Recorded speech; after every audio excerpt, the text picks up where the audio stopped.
ਸਾਹਿਬ ਸ਼੍ਰੀ ਗੁਰੂ ਗ੍ਰੰਥ ਸਾਹਿਬ ਜੀ ਦੀ ਪਾਵਨ ਪਵਿੱਤਰ ਹਜ਼ੂਰੀ ਅੰਦਰ ਜੁੜ ਬੈਠੇ ਗੁਰੂ ਸਵਾਰੇ ਸਤਿਕਾਰਯੋਗ ਖਾਲਸਾ ਜੀ ਵੱਡੇ ਭਾਗਾਂ ਵਾਲੇ ਹਾਂ। ਤੁਹਾਡੇ ਨਾਲ ਆਪਣੇ ਆਪ ਨੂੰ ਭਾਗਾਂ ਵਾਲਾ ਸਮਝਦਾ ਕਿ ਸਤਿਗੁਰੂ ਨੇ ਸਵਾਸੇ ਬਖਸ਼ਿਸ਼ ਕੀਤੇ। ਅੱਜ ਫਿਰ ਤੁਹਾਡੇ ਜੋੜੇ ਝਾੜਨ ਵਾਸਤੇ ਤੁਹਾਡੀ ਸੰਗਤ ਵਿੱਚ ਖੜਾ ਹਾਂ। ਅਸਲ ਦੇ ਵਿੱਚ ਬੰਦੇ ਨੂੰ ਕਦੀ ਮੌਤ ਨਹੀਂ ਵਿਸਾਰਨੀ ਚਾਹੀਦੀ। ਮੇਰੀ ਸਟੇਜ ਦੀ ਰਮਤਾ ਖਾਸ ਕਰਕੇ ਇੱਥੋਂ ਹੀ ਹੁੰਦੀ ਹੈ। ਜਿਸ ਦਿਨ ਬੰਦਾ ਮੌਤ ਵਿਸਾਰ ਦਿੰਦਾ ਹੈ ਨਾ, ਮੌਤ ਦੇ ਦੋ ਕਾਰਨ ਨੇ, ਵਿਸਾਰਨ ਦੇ ਤੇ ਨਾ ਵਿਸਾਰਨ ਦੇ। ਇੱਕ ਮੌਤ ਵਿਸਾਰਨੀ ਉਹ ਹੁੰਦੀ ਹੈ ਜਿਹੜੇ ਲੋਕ ਮੌਤ ਵਿਸਾਰ ਕੇ ਤੇ ਦੁਨੀਆ ਉੱਤੇ ਮਾੜੇ ਕਰਮ ਕਰਦੇ ਨੇ, ਜਿਨ੍ਹਾਂ ਨੂੰ ਰੱਬ ਦਾ ਭੈ ਨਹੀਂ, ਜਿਨ੍ਹਾਂ ਏਟੀ ਲਾੜੀ ਪਈ ਅਸੀਂ ਮਰਨੇ ਕਦੀ ਨਹੀਂ। ਤੇ ਕੁਝ ਗੁਰਮੁਖ ਪਿਆਰੇ ਉਹ ਵੀ ਹੁੰਦੇ ਨੇ ਜਿਹੜੇ ਕਹਿੰਦੇ ਵੀ ਅਸੀਂ ਆਏ ਤੇ ਹਾਂ ਪਰ ਅਸੀਂ ਸਦਾ ਰਹਿਣਾ ਨਹੀਂ, ਅਸੀਂ ਖਤਮ ਹੋ ਜਾਣਾ ਹੈ। ਸਤਿਗੁਰੂ ਦੀ ਗੁਰਬਾਣੀ ਦਾ ਫੈਸਲਾ, ਪ੍ਰਾਣੀ ਤੂੰ ਆਇਆ ਲਾਹਾ ਲੈਣ, ਲੱਗਾ ਕਿਤ ਕੋ ਪਕੜੇ ਸਭ ਮੁਕਦੀ ਚੱਲੀ ਰਹਿਣ।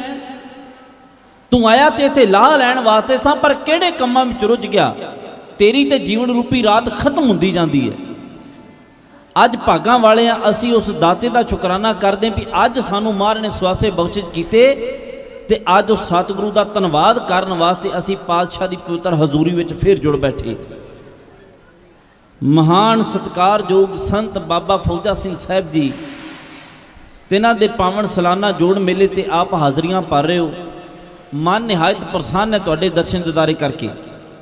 ਆਓ ਸਤਿਗੁਰੂ ਗੁਰੂ ਗ੍ਰੰਥ ਸਾਹਿਬ ਜੀ ਨੂੰ ਬੜੇ ਅਦਬ ਸਤਿਕਾਰ ਸਾਹਿਬ ਸੀ ਝੁਕਾਈਏ, ਪਿਆਰ ਸਤਿਕਾਰ ਨਾਲ ਫਤਿਹ ਦੀ ਸਾਂਝ ਪਾਈਏ। ਇੱਕ ਵਾਰ ਆਖੋ ਜੀ ਵਾਹਿਗੁਰੂ ਜੀ ਕਾ ਖਾਲਸਾ ਵਾਹਿਗੁਰੂ ਜੀ ਕੀ ਫਤਿਹ। ਪੂਰੇ 60 ਮਿੰਟ ਬਚੇ ਨੇ ਮੇਰੇ ਕੋਲ, ਕੜੀ ਦੇ ਮੁਤਾਬਕ ਪੂਰੇ 60 ਮਿੰਟ। ਜਿਹੜਾ ਵਿਸ਼ਾ ਮੈਨੂੰ ਦਿੱਤਾ ਗਿਆ ਵਿਸ਼ਾ ਬੜਾ ਕੰਪਲਿਕੇਟਡ ਹੈ, ਬੜਾ ਗੁੰਝਲਦਾਰ ਵਿਸ਼ਾ ਹੈ। ਉਹਨੂੰ ਸਮਝਣ ਦਾ ਵੀ ਯਤਨ ਕਰਨਾ ਤੇ ਵਿਸ਼ਾ ਹੈ ਵੀ ਲੰਬੇਰਾ।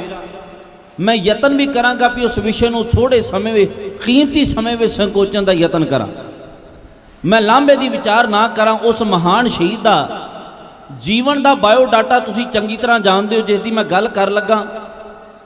ਪਠਾਨਕੋਟ ਤੋਂ 275 ਕਿਲੋਮੀਟਰ ਦੂਰ ਔਰ ਜੰਮੂ ਤੋਂ 163 ਕਿਲੋਮੀਟਰ ਦੀ ਦੂਰੀ ਤੇ ਪੁੰਛ ਦੇ ਇਲਾਕੇ ਵਿੱਚ ਇੱਕ ਨਗਰ ਹੈ ਰਜੌਰੀ।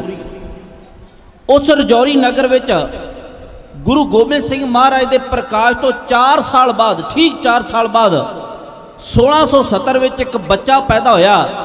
ਉਸ ਬੱਚੇ ਦਾ ਨਾਮ ਘਰਦਿਆਂ ਨੇ ਲਛਮਣ ਦੇਵ ਰੱਖਿਆ। ਕਹਾਣੀ ਤੁਹਾਨੂੰ ਸਮਝ ਪੈ ਗਈ ਹੋਵੇ ਕਿ ਮੈਂ ਕੀ ਕਹਿਣ ਲੱਗਾ, ਇਤਿਹਾਸ ਤੁਹਾਡੀ ਸਮਝ ਪੈ ਗਿਆ ਹੋਵੇ।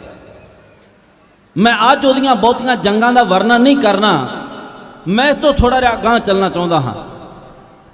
ਉਹ ਲਛਮਣ ਦੇਵ ਨੇ ਬੜੇ ਜ਼ਿੰਦਗੀ ਵਿੱਚ ਧੱਕੇ ਖਾਦੇ, ਕਦੀ ਕਿਸੇ ਨੂੰ ਮਿਲਿਆ, ਕਦੀ ਰਾਮ ਜੀ ਦਾਸ ਨੂੰ ਮਿਲਿਆ, ਕਦੀ ਔਗੜਨਾਥ ਨੂੰ ਮਿਲਿਆ, ਕਦੀ ਜਾਨਕੀ ਪ੍ਰਸਾਦ ਨੂੰ ਮਿਲਿਆ, ਪਰ ਕਿਤੋਂ ਤਸੱਲੀ ਨਾ ਹੋ ਸਕੀ। ਮਨ ਭੜਕਦਾ ਹੀ ਰਿਹਾ। ਫਿਰ ਪੂਰਾ ਗੁਰੂ ਮਿਲਿਆ। ਇੱਕ ਦਿਨ ਨੰਦੇੜ ਦੀ ਧਰਤੀ ਤੇ ਖੂਹ ਪਿਆਸੇ ਕੋਲ ਚੱਲ ਕੇ ਚਲਾ ਗਿਆ। ਜਦੋਂ ਪੂਰੇ ਗੁਰੂ ਦੇ ਦਰਸ਼ਨ ਕੀਤੇ ਤੇ ਬਾਣੀ ਦਾ ਫੈਸਲਾ ਤਨ ਮਨ ਹੋਏ ਨਿਹਾਲ, ਜਾਂ ਗੁਰ ਦੇਖਾ ਸਾਹਮਣੇ। ਆਤਮਾ ਵੀ ਨਿਹਾਲ ਹੋ ਗਈ, ਤਨ ਵੀ ਨਿਹਾਲ ਹੋ ਗਿਆ। ਗੋਡਿਆਂ ਭਾਰ ਹੋ ਕੇ ਪਾਤਸ਼ਾਹ ਦੇ ਚਰਨਾਂ ਤੇ ਝੁਕ ਕੇ ਮਾਫੀਆਂ ਕਰਦਾ ਹੈ, ਮਹਾਰਾਜ ਮੇਰੇ ਕੋਲੋਂ ਗੁਸਤਾਖੀ ਹੋ ਗਈ, ਮੈਨੂੰ ਮਾਫ ਕਰ ਦਿਓ। ਅਰਦਾਸੇ ਤੁਸੀਂ ਬੜੇ ਕਰਾਏ ਨੇ, ਮੁਬਾਰਕ ਨੇ, ਤੁਹਾਡੇ ਸਤਿਕਾਰ ਕਰਦਾ, ਪਰ ਸਮਾਂ ਆਇਆ ਤਾਂ ਮੈਂ ਜ਼ਰੂਰ ਅਰਦਾਸੇ ਵਿੱਚ ਤੁਹਾਡੇ ਹਾਜ਼ਰੀ ਲਵਾ ਕੇ ਜਾਵਾਂਗਾ।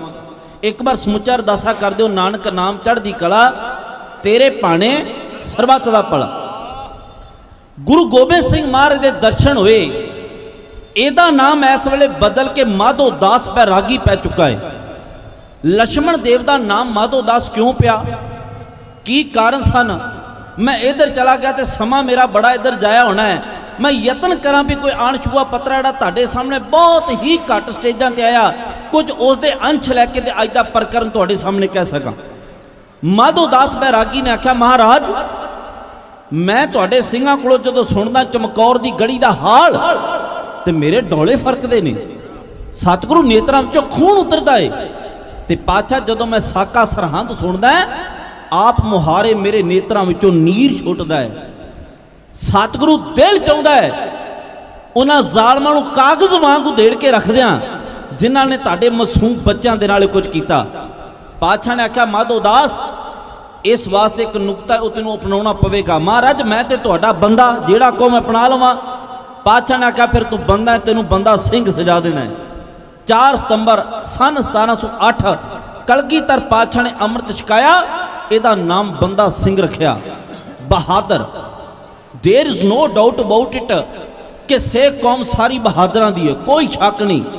पर 3 ऐसे सिख हैं, 3 ऐसे शख्सियतां हैं जिन्हां दे नाम नाल बहादुर शब्द जुड़दा है। पहले बहादुर दी तुसी गाथा सुन लई है ते तीसरे दी हुण मैं कहनी है। पहले तुसी सुन चुके हो भाई भगवंत सिंह जी पासों तन बहादुर बाबा बिधि चंद। दूसरे बहादुर कौन ने? वह हैं त्यागमल तो बने तेग बहादुर। वो तेग बहादुर जी, उन्होंने असी 9वें पातशाह कह के याद करते हैं। मैं बेनती की भी कोई शक नहीं, सिख कौम सारी ही बहादुरां दी है, पर लकब तिन्हां दे नाल लगा है। ते तीसरा बहादुर बाबा बंदा सिंह है। जदों आ तुसी लोकां ने वड्डे वड्डे जरनैलां ने उहदे कारनामे वेखे, उन्हां आख्या ते बंदा सिंह बहादुर है। बाबा बंदा सिंह बहादुर ये पंजाब की धरती नूं लोहे दा सुहागा बन के वधिया। 5 सिंह महाराज दिते, बाबा बाज सिंह, बनोद सिंह, काहन सिंह, रण सिंह, दया सिंह, 20 सिंघां दा जथा दिता, हुक्मनामे दिते, चिट्ठियां दित्तियां, केसरी निशान साहब दिता, नगारा दिता। महाराज ने 5 तीर बख्शिश करके ते बंदा सिंह नूं तोड़ दिता। बाबा बंदा सिंह बहादुर पंजाब की धरती दे आके जालमां नूं सोधिया ते कुछ ऐसियां बाबा बंदा सिंह बहादुर दीयां प्राप्तियां हन जिस करके अज असी जमीन जायदादां दे मालक बने बैठे हाँ। आख्या सी आके मुसलमान किसानां ने, बाबा जी असी सारा दिन हल चलाउणे आ, पर ये लोग सानू मुजारे समझते, मुजारे दिहाड़ी करने वाले। बाबा जी कृपा करो साडे हक दवा दिओ। बाबा बंदा सिंह बहादुर ने आख्या इस तो बाद जिहड़ा किसान जिन्नी जमीन वावेगा उसका मालक हो जाएगा। आ मोदी फिर चाहता सी ना भी तुसी बन जाओ मुजारे, फिर तुसी डटे। यूनिटी दा स्ट्रेंथ एकता विच बल करके विखाया ते दिल्ली दे बार्डरां दे बह के आख्या साडे ह्यूमन राइट्स, साडे अधिकार, मनुखी अधिकार सानू चाहिए ने ते तुहानू मिले भी। ये हुंदी जी एकता। जिन्ना चिर तुहाडे वे सलूक इतफाक नहीं, जेड़ी कौम विच एकता नहीं, कौम अज भी खत्म ते कल भी खत्म। जेड़ी कौम विच एकता है, दुनिया की कोई ताकत नहीं उस कौम नूं दुनिया के नक्शे तो कोई खत्म कर जावे। बाबा बंदा सिंह बहादुर ने फिर किसानों के हक दवाए। बाबा बंदा सिंह बहादुर ने मुखलिसगढ़ का किला फतेह करके उसका नाम लोहगढ़ रखा ते राजधानी बना दिता। सिक्का कलगीधर पातशाह के नाम का चलाया। सिक्का जदबर हरदो आलम तेग नानक वाहिब अस्त, फतेह गोबिंद सिंह सच्चा साहिब अस्त। फिर एक मोर चलाई, देग तेग फतेह नुसरत तो बेदरंग याफत अज नानक गुरु गोबिंद सिंह महाराज की कृपा नाल बाबा बंदा सिंह बहादुर ने आख्या खालसा राज की प्राप्ति हुई है, स्थापना हुई है। सिख कौम का पहला बादशाह बनया बाबा बंदा सिंह बहादुर। लड़ रहा सी दुश्मन के नाल, जां लड़दा लड़दा ऐसे घेरे विच आ गया जिस घेरे विच इस नूं लगभग 7.5 महीने रहना पै गया। गुरदास नंगल की गढ़ी विच घेरिया गया। बाबा बंदा सिंह बहादुर गढ़ी विच वड़न तो पहला बाहर वाली नहर तोड़ के जो खड्ड सी, मैं तुहानूं एक बेनती करांगा, जदों किसी साडे पंजाब दे हालात माड़े ही ने, साडे कोल पुरातन यादां नहीं रहियां। मैं उस दिन बेनती कर गया सा, मैं दोबारा शब्द नहीं रिपीट करने कि साडे कोल पुरातन यादां विसर गईयां, खत्म कीतियां जा रहीआं ने। किहड़े तरीके नाल कीतियां जा रहीआं तुसीं चंगी तरह जाणदे हो। मैं उधर ना जावां, अज केवल विषय तक केंद्रित रहना चाहुंदा हां। तुसीं कदी लाल किला वेखो, मैं उदाहरण दे रहा, जां कोई होर फोर्ट वेखो, कोई भी किला वेख लो, वो किलियां दे आले दुआले एक वड्डी खाई पुट्टी हुंदी है। उहदा कारण हुंदा है जदों दुश्मन बिल्कुल ही सिरे ते आण पहुंचे उहनूं डिफेंस लाइन कहंदे ने। जिवें तुसीं वेखदे हो कि साडे खालड़े बॉर्डर ते उत्थे 2 नहरां ने, डिफेंस लाइनां जिहड़ियां बणीਆਂ होईयां ने, वो आखिरी लाइन हुंदी है भी जे दुश्मन इत्थे पहुंच जावे ना, बड़ी डूंगी हुंदी। असीं आगरे गए, उत्थे असीं किला वेख्या, सारे सिंह नाल सन। वो किले दे बार-बार डूंगी खाई ते मैं इन्हां नूं समझ पा रहा सी भी खाई इस करके है दुश्मन बिल्कुल नज़दीक किले दे आ जावे ना ते खाई विच पानी छड़ दिता जांदा है। वो मिनीमम 20 फुट तो डूंगी सी, शायद ये सिंह नाल ही सन, 20 फुट तो डूंगी सी। हुण जिहड़ा बंदा घोड़ा लैके वड़ेगा ते 20 फुट दा विचे रह जाना। बस इस तरह की एक नहर तोड़ के बाबा बंदा सिंह बहादुर ने गुरदास नंगल की गढ़ी के लागे छड़ दी। वो खाई विच पानी पिया। महीने बतीत हो रहे ने, दिन लंघे, दिन तो हफ्ते, हफ्तियां तो महीने लंघने शुरू हो गए। अंदर जो कोई सिंहां दे कोल खाण नूं सी सारा खत्म हो गया। इस वक्त खाण नूं नहीं, बाबा बंदा सिंह बहादुर के सिंहां ने आ दरख्तां दे पत्ते ला के भी खाधे, इन्हां दा सक ला के भी खाधा, होर की खाधा। सिखो तुसी बैठे हो सुच्चियां दाड़ियां वाले अपने वड वडेरियां दे करनी नामे नूं याद करन वास्ते। मेरा यह मकसद नहीं मैं तुहानूं इमोशनल ब्लैकमेल करां, पर मेरी भावना मैं तुहानूं सच्चाई तो जाणू करावां। बाबा बंदा सिंह बहादुर दा किते माण करया करो, उस वड वडेरे उत्ते, उस बादशाह उत्ते माण करया करो। आ सिंह एक वणगी सांझी कर लगे, मैं एक बेनती कर लगा तो पहला गौर नाल वाचिओ। ये पंक्तियां नूं कल्लियां कल्ली पंक्ति नूं तुसीं बड़े गौह नाल वाचिओ भी साडे वड वडेरियां नूं किले गढ़ी दे अंदर 8 महीने का समा वो घेरे विच रह उन्हां किवें दिन कट्टे। अज दे असीं सुखां विच भी परमात्मा का शुकराना नहीं करते। हर वेले एसी लगा होया, गर्मी दे विच सियाल विच रूम हीटर लगा, तां भी कदी किसे मेरे वर्गे सेकने हो सकता भी जपजी साहब का पाठ करके शुकराना ना कीता होवे। पर अपने वड वडेरां दी वेखिओ बहादरी, अज उन्हां दियां बहादरियां नूं सिर झुकाओ। मैं बार बार बेनती करांगा, ये मेरे पूजा परदादा उस्ताद ज्ञानी सोहण सिंह सीतल साहब जी, उन्हां अपनी मुबारक कलम तो साका लिखा है। साके की चाल विच लाइनां अर्ज कीतियां जा रही हैं। गढ़ी दे अंदर साडे वड वडेरे बैठे ने, किवें उन्होंने मर्दां दे जाया ने उत्थे दिन कट्टे, भुखे त्याए किवें रह की उन्हां खाधा। सुनियो सवेले दा सीन मनवीर सिंह पीए बहु विरदा ढाडी थाना शब्दां विच है।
तिरहाए कट्टन पाना मन के भुखे तिरहाए, कट्टन पाना मन के भुखे दरियाए, कट्टन पाना मन के भुखे दरियाए।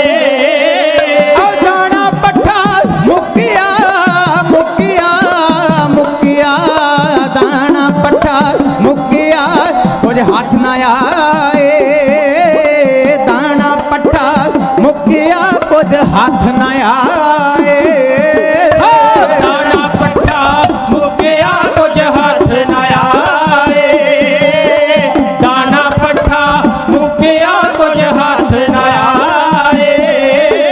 आओ खांदे पत्तर सूत के जा भुख सताए, खांदे पत्तर सूत के जा भुख सताए, खांदे पत्तर सूत के जा भुख सताए, खांदे पत्तर सूत के जा भुख सताए। आओ तांगी आके फिर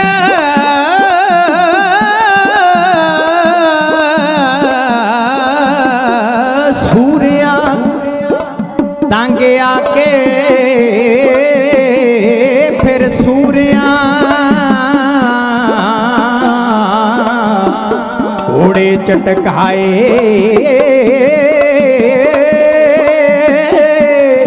घोड़े ਘੋੜੇ ਚਟਕਾਏ ਹੋ ਤੰਗ ਆ ਕੇ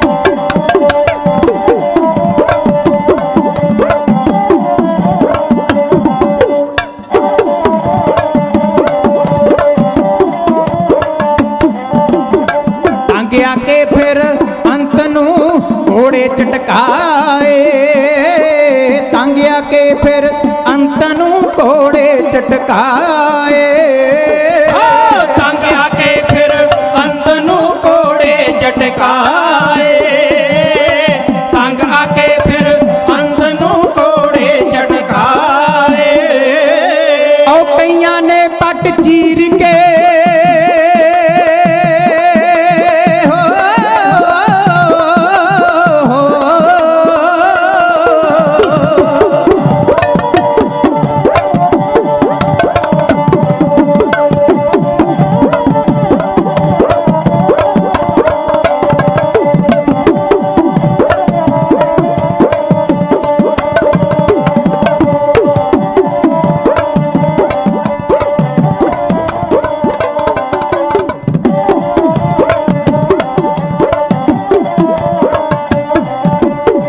ਕਈਆਂ ਨੇ ਪੱਟ ਚੀਰ ਕੇ ਪੁੰਨ ਢਿੱਡੀ ਪਾਏ ਕਈਆਂ ਨੇ ਪੱਟ ਚੀਰ ਕੇ ਪੁੰਨ ਢਿੱਡੀ ਪਾਏ ਕਈਆਂ ਨੇ ਪੱਟ ਚੀਰ ਕੇ ਪੁੰਨ ਢਿੱਡੀ ਪਾਏ ਕਈਆਂ ਨੇ ਪੱਟ ਚੀਰ ਕੇ ਪੁੰਨ ਢਿੱਡੀ ਪਾਏ ਉਹ ਸ਼ੇਰਾਂ ਵਰਗੇ ਸੂਰਮੇ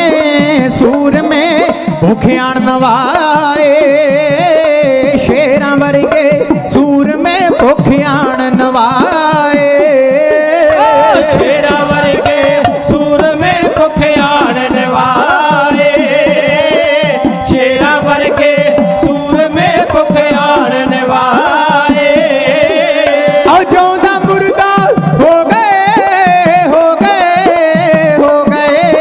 ਜਿਉਂਦੇ ਮੁਰਦਾ ਹੋ ਗਏ ਜਿਨ੍ਹਾਂ ਪੁਰਖ ਪਾਏ ਜਿਉਂਦੇ ਮੁਰਦਾ ਹੋ ਗਏ ਜਿਨ੍ਹਾਂ ਪੁਰਖ ਪਾਏ ਜਿਉਂਦੇ ਮੁਰਦਾ ਹੋ ਗਏ ਜਿਨ੍ਹਾਂ ਪੁਰਖ ਪਾਏ ਜਿਉਂਦੇ ਮੁਰਦਾ ਹੋ ਗਏ ਜਿਨ੍ਹਾਂ ਪੁਰਖ ਪਾਏ ਉਹ ਸੀਤਲ ਅੱਗੇ ਭੁੱਖ ਦੇ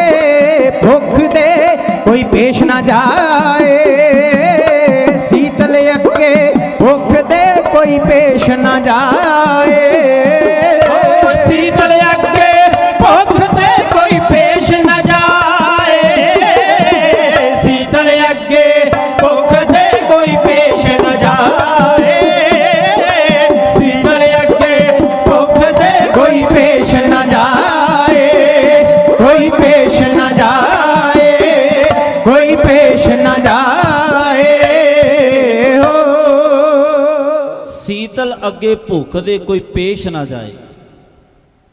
ਇਨਸਾਨ ਦੋ ਮੌਤਾਂ ਮਰਦਾ, ਦੋ ਮੌਤਾਂ ਕਿਹੜੀਆਂ? ਭੁੱਖ ਬੜੀ ਪ੍ਰਬਲ ਹੈ।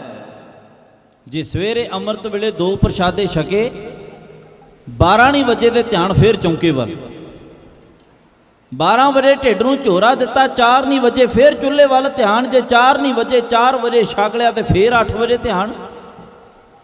ਇਹ ਮੌਤ ਹੈ, ਬੰਦਾ ਹਰ ਰੋਜ਼ ਮਰਦਾ ਹੈ ਮੌਤ। ਪਰ ਇੱਕ ਮੌਤ ਉਹ ਹੈ ਜਿਹੜੀ ਇੱਕ ਵਾਰ ਆਉਣੀ, ਬੰਦੇ ਮਰ ਜਾਣਾ, ਕੰਮ ਖਤਮ। ਮਰਦਾਂ ਵਰਗੇ ਸੂਰਮੇ ਸਨ, ਸਿੰਘਾਂ ਅੰਦਰ ਗੜੀ ਦੇ ਆ ਡੇਰੇ ਲਾਏ, ਗੜੀ ਦੇ ਅੰਦਰ ਸਿੰਘ ਬੈਠ ਗਏ। ਹੁਣ ਗੜੀ ਦੇ ਅੰਦਰ ਜਿਹੜੇ ਪੱਤਰ ਸਨ ਸਿੰਘਾਂ ਨੇ ਉਹ ਵੀ ਖਾ ਲਏ, ਦਰਖਤਾਂ ਦਾ ਸੱਕ ਲਾ ਕੇ ਖਾ ਲਿਆ। ਜੇ ਕਿਤੇ ਘੋੜੇ ਸਨ, ਘੋੜੇ ਦਿਸੇ, ਸਿੰਘਾਂ ਨੇ ਘੋੜੇ ਝਟਕਾ ਕੇ ਖਾ ਲਏ।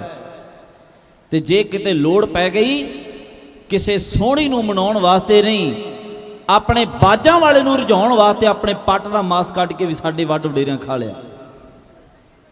ਉਹਨਾਂ ਮਰਦਾਂ ਨੇ ਕੀਤਾ ਕਿਉਂ?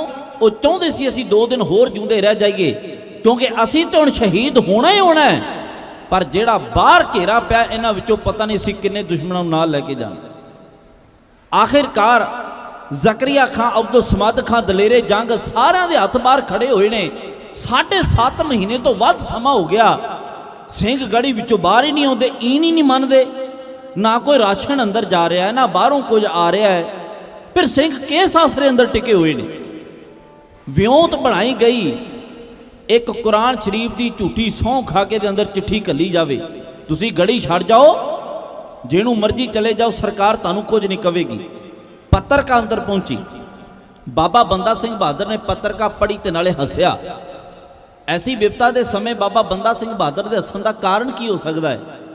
ਬਾਬਾ ਬੰਦਾ ਸਿੰਘ ਬਹਾਦਰ ਨੇ ਆਖਿਆ, ਤੁਸੀਂ ਉਹੋ ਹੀ ਹੋ ਜਿਹੜੇ ਕਦੇ ਅਨੰਦਪੁਰ ਸਾਹਿਬ ਦੇ ਕਿਲਿਆਂ ਅੰਦਰ ਵੀ ਸਹੁੰਆਂ ਖਾ ਖਾ ਕੇ ਚਿੱਠੀਆਂ ਭੇਜਦੇ ਸੀ, ਕਦੀ ਆਟੇ ਦੀਆਂ ਗਊਆਂ ਬਣਾਉਂਦੇ ਸੀ, ਕਦੀ ਕੁਰਾਨ ਦੀਆਂ ਕਸਮਾਂ ਖਾਂਦੇ ਸੀ। ਅੱਜ ਫੇਰ ਤੁਸੀਂ ਕਸਮ ਖਾਧੀ ਹੈ। ਨਾਲ ਦੇ ਸਿੰਘਾਂ ਵੀ ਆਖਿਆ, ਬਾਬਾ ਜੀ ਵਿਚਾਰ ਕਰ ਲੈਣੀ ਚਾਹੀਦੀ ਹੈ। ਚਿੱਠੀ ਦੇ ਲਿਖਿਆ ਸੀ, ਬਾਬਾ ਬੰਦਾ ਸਿੰਘ ਬਹਾਦਰ ਤੁਸੀਂ ਗੜੀ ਛੱਡ ਜਾਓ, ਜਿੱਧਰ ਜਾਣਾ ਚਾਹੁੰਦੇ ਹੋ ਚਲੇ ਜਾਓ, ਸਰਕਾਰ ਤੁਹਾਨੂੰ ਜਾਗੀਰ ਵੀ ਦੇ ਦੇਵੇਗੀ, ਇਨਾਮ ਵੀ ਦੇਵੇਗੀ। ਪਰ ਸਾਡੀ ਜਾਨ ਦਾ ਵਾਸਤਾ, ਅਸੀਂ ਬੜੇ ਤੰਗ ਆਏ ਹੋਏ ਹਾਂ। ਦਿੱਲੀ ਤੋਂ ਰੋਜ਼ ਬਾਦਸ਼ਾਹ ਫਰਖਸ਼ੀਰ ਪੁੱਛਦਾ ਸੀ ਕਿ 8 ਮਹੀਨੇ ਨੇੜੇ ਹੋ ਚੱਲੇ ਨੇ, ਅਜੇ ਤੱਕ ਬੰਦਾ ਸਿੰਘ ਗ੍ਰਿਫਤਾਰ ਹੀ ਨਹੀਂ ਕੀਤਾ ਗਿਆ। ਬਾਬਾ ਬੰਦਾ ਸਿੰਘ ਬਹਾਦਰ, ਮੇਰੇ ਕਹਿਣ ਦਾ ਮਕਸਦ ਇਹ ਸੀ ਵੀ ਬੱਚਿਆਂ ਦੀ ਭੁੱਖ ਕਿਸੇ ਕੋਲੋਂ ਵੀ ਨਹੀਂ ਜਰੀ ਜਾਂਦੀ, ਆਪਣੀ ਤਾਂ ਕਿੱਥੇ ਜਰੀ ਜਾਣੀ। ਤੇ ਬਾਬਾ ਬੰਦਾ ਸਿੰਘ ਬਹਾਦਰ ਦਾ ਪੁੱਤਰ ਵੀ ਤੇ ਨਾਲ ਹੀ ਸੀ ਨਾ, ਅਜੈ ਸਿੰਘ, ਉਹ ਕਿਤੇ ਲਾਂਭੇ ਥੋੜਾ ਬੈਠਾ ਸੀ, ਇਸ ਗੜੀ ਦੇ ਅੰਦਰ ਉਹ ਵੀ ਨਾਲ ਹੀ ਸੀ।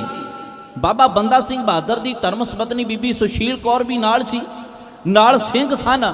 ਜਦੋਂ ਗੜੀ ਦੇ ਅੰਦਰ ਦੁਸ਼ਮਣ ਨੇ ਅਟੈਕ ਕਰਕੇ ਗ੍ਰਿਫਤਾਰ ਕਰ ਲਿਆ ਸਿੰਘਾਂ ਨੂੰ, ਤੇ ਬਾਬਾ ਬੰਦਾ ਸਿੰਘ ਬਹਾਦਰ ਨੇ ਆਖਿਆ, ਤੁਸੀਂ ਧਰਮੀ ਨਹੀਂ, ਤੁਸੀਂ ਰਾਜਨੀਤਿਕ ਹੀ ਨਿਕਲੇ।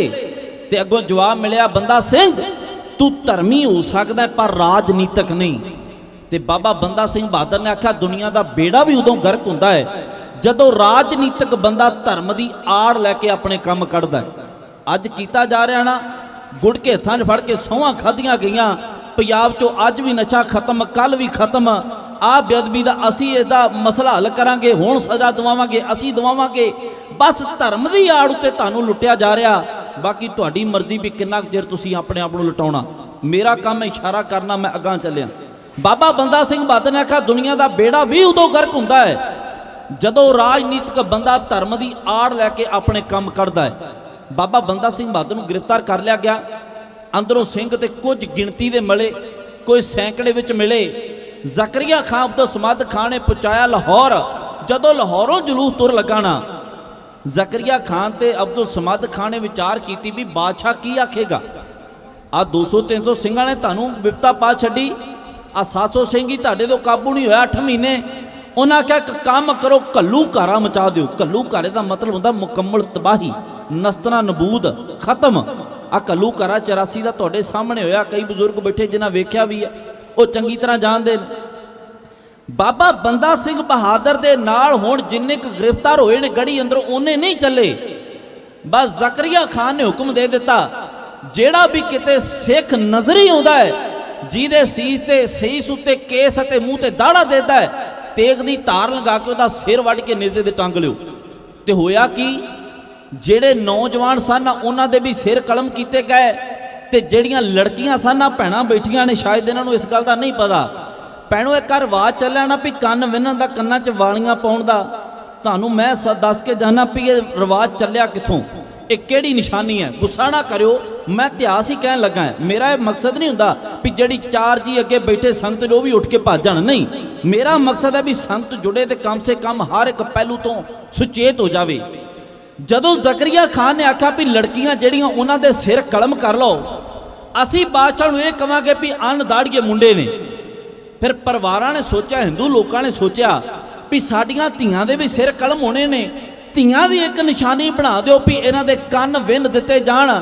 ਜਿਹਦਾ ਕੰਨ ਵਿੰਨਿਆ ਹੋਵੇਗਾ ਬਾਦਸ਼ਾਹ ਸਮਝ ਆਵੇਗਾ ਵੀ ਇਹ ਲੜਕੀ ਹੈ, ਇਹ ਲੜਕੀ ਦਾ ਸਿਰ ਹੈ। ਇਹ ਉੱਥੋਂ ਗੁਲਾਮੀ ਦੀ ਨਿਸ਼ਾਨੀ ਚੱਲੀ, ਜਿਹੜਾ ਅੱਜ ਅਸੀਂ ਬੜੇ ਫਖਰ ਨਾਲ ਇਸ ਨੂੰ ਪਾ ਕੇ ਲੋਕਾਂ ਨੂੰ ਵਿਖਾਉਣੇ ਆ। ਕਈਆਂ ਭੈਣਾਂ ਦੇ ਕੰਨ ਵੀ ਨਾਲੋਂ ਲੈ ਜਾਂਦੇ ਜਦੋਂ ਅਗਲੇ ਵਾਲੀ ਨੂੰ ਝਪਟ ਮਾਰਦੇ ਨੇ।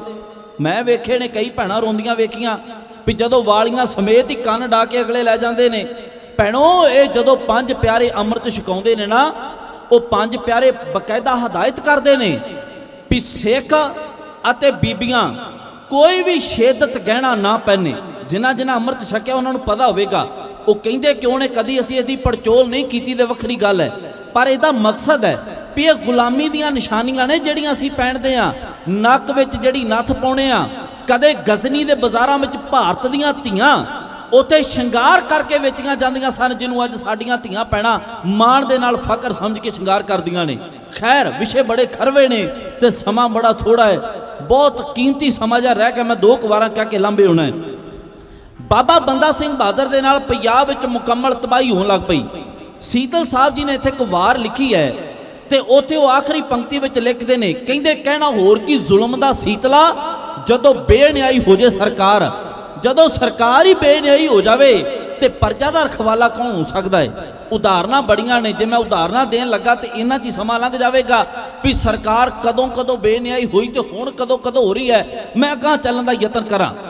ਬਾਬਾ ਬੰਦਾ ਸਿੰਘ ਬਹਾਦਰ ਦੇ ਨਾਲ ਇਹ ਜਿਹੜੇ ਸਿੰਘ ਫੜੇ ਗਏ, 700 ਗੱਡਾ ਸਾਡੇ ਵੱਡ ਵਡੇਰਿਆਂ ਦੇ ਸਿਰਾਂ ਦਾ ਭਰਿਆ ਗਿਆ। ਆ ਵੀਰ ਭਰਾ ਰੇੜਿਆਂ ਤੇ ਕੰਮ ਕਰਦੇ ਨੇ, ਜਿਹੜੇ ਪੱਠੇ ਲੈਣ ਜਾਂਦੇ ਹੋ, ਆਪਾਂ ਪੰਜਾਬ 'ਚ ਹੀ ਬੈਠੇ ਕਿਸਾਨ ਬੈਠੇ ਹੋ, ਇਹ ਗੱਲ ਨੂੰ ਸਮਝ ਸਕਦੇ ਹੋ। ਭੈਣਾਂ ਵੀ ਪੰਜਾਬ 'ਚ ਰੇੜੇ ਵਹਿੰਦੀਆਂ ਨੇ। ਤੁਸੀਂ ਇੱਕ ਰੇੜੇ ਉੱਤੇ ਇੱਕ ਹਦਵਾਣਾ ਟਿਕਾ ਕੇ ਵੇਖ ਲਓ। ਹੁਣ ਉਹ ਰੇੜੇ ਦੀ ਪੂਰੀ ਪਰਤ ਭਰੋ ਹਦਵਾਣਿਆਂ ਦੇ ਨਾਲ, ਉਹਦੇ ਉੱਤੇ ਦੂਸਰੀ ਪਰਤ, ਤੀਸਰੀ ਪਰਤ, ਚੌਥੀ ਪਰਤ, ਘੱਟ ਤੋਂ ਘੱਟ 5 ਪਰਤਾਂ ਲਾ ਕੇ ਵੇਖੋ ਇੱਕ ਰੇੜੇ ਦੇ ਉੱਤੇ ਕਿੰਨੇ ਹਦਵਾਣੇ ਟਿਕ ਸਕਦੇ ਨੇ। ਹੁਣ ਕਿਆਫਾ ਲਾਇਓ ਕਿੰਨੇ 700 ਗੱਡੇ ਦੇ ਉੱਤੇ ਸਾਡੇ ਵੱਡ ਵਡੇਰਿਆਂ ਸਿਰ ਟਿਕੇ। ਇੱਕ ਸਿਰ ਦੇ ਉੱਤੇ ਦੂਜਾ, ਤੀਜਾ, ਚੌਥਾ, ਪੰਜਵਾਂ ਗੱਡੇ, 700 ਗੱਡੇ ਭਰੇ ਗਏ ਤੇ 700 ਸਿੰਘਾਂ ਦੇ ਸਿਰ ਵੱਢ ਕੇ ਨੇਜ਼ਿਆਂ ਦੇ ਟੰਗੇ ਗਏ। ਇਹਨੂੰ ਕਹਿੰਦੇ ਨੇ ਘੱਲੂਘਾਰਾ, ਜਿਹਨੂੰ ਮੁਕੰਮਲ ਤਬਾਹੀ ਕਿਹਾ ਜਾਂਦਾ ਹੈ। ਬਾਬਾ ਬੰਦਾ ਸਿੰਘ ਬਹਾਦਰ ਦੇ ਨਾਲ ਗ੍ਰਿਫਤਾਰ ਕਰਕੇ ਸਾਡੇ ਵੱਡ ਵਡੇਰਿਆਂ ਨੂੰ ਦਿੱਲੀ ਪਹੁੰਚਾਇਆ ਜਾ ਰਿਹਾ ਹੈ। ਆ ਵੇਖੋ, ਲਾਹੌਰੀ ਦਰਵਾਜ਼ੇ ਰਾਹੀਂ ਸਾਡੇ ਵੱਡ ਵਡੇਰਿਆਂ ਦੀ ਐਂਟਰੀ ਹੋਣ ਲੱਗੀ ਹੈ। ਉਹ ਮਰਦਾਂ ਦੇ ਪੁੱਤਰ, ਉਹ ਕਿਸੇ ਜਣਿਆਂ ਦੇ ਸਤਿਕਾਰਯੋਗ ਸੂਰਮੇ ਕਿਵੇਂ ਬਾਬਾ ਬੰਦਾ ਸਿੰਘ ਬਹਾਦਰ ਦੀ ਅਗਵਾਈ ਹੇਠ ਜ਼ਾਲਮਾਂ ਨੇ ਜਿਵੇਂ ਕੈਦ ਕੀਤੇ ਹੋਏ ਨੇ, ਪਿੰਜਰੇ ਦੇ ਵਿੱਚ ਹਾਥੀ ਦੀ ਮਾਰੀ ਵਿੱਚ ਬਾਬਾ ਬੰਦਾ ਸਿੰਘ ਬਹਾਦਰ ਨੂੰ ਕੈਦ ਕੀਤਾ ਹੈ। ਨਾਲ ਬਾਬਾ ਬੰਦਾ ਸਿੰਘ ਬਹਾਦਰ ਦੇ 2 ਤਲਵਾਰਾਂ ਵਾਲੇ ਖਿਲਾਰੇ ਨੇ। ਕਿਉਂ? ਕਿਉਂਕਿ ਮੁਗਲਿਆ ਹਕੂਮਤ ਡਰਦੀ ਹੈ ਕਿ ਬਾਬਾ ਬੰਦਾ ਸਿੰਘ ਬਹਾਦਰ ਕਰਾਮਾਤੀ ਹੈ, ਇਹ ਜਾਦੂ ਕਰਦਾ ਹੈ, ਕਿਤੇ ਪਿੰਜਰੇ ਵਿੱਚੋਂ ਨਾ ਗਾਇਬ ਹੋ ਜਾਵੇ, ਜਾਂ ਇਹਦੇ ਵਿੱਚ ਤਾਕਤ ਬੜੀ ਹੈ, ਇਹ ਪਿੰਜਰਾ ਨਾ ਤੋੜ ਲਵੇ, ਹੱਥ ਕੜੀਆਂ ਨਾ ਤੋੜ ਲਵੇ। ਇਹ ਹਦਾਇਤ ਕੀਤੀ ਗਈ ਸੀ ਉਹਨਾਂ 2 ਸਿਪਾਹੀਆਂ ਨੂੰ, ਜਦੋਂ ਬੰਦਾ ਸਿੰਘ ਥੋੜੀ ਜਿਹੀ ਵੀ ਹਿਲਜੁਲ ਕਰੇ, ਬਸ ਤੇਗ ਦੇ ਨਾਲ ਉਹਦਾ ਸਿਰ ਲਾ ਕੇ ਸੁੱਟ ਦਿਓ।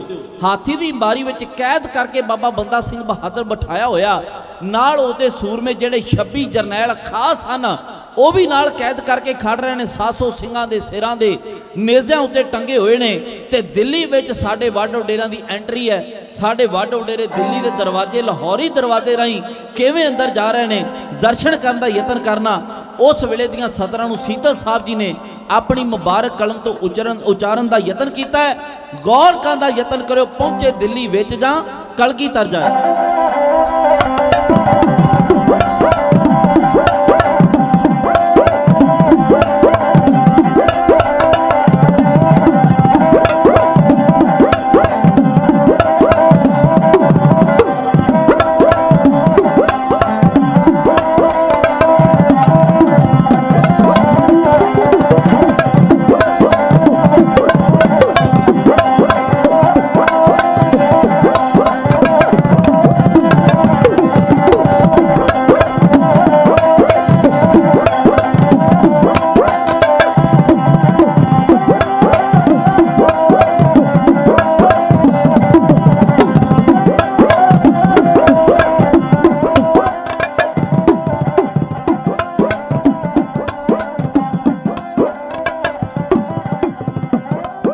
ਆਓ ਗੱਲਾਂ ਨਾਲ ਨਹੀਂ ਕਦੇ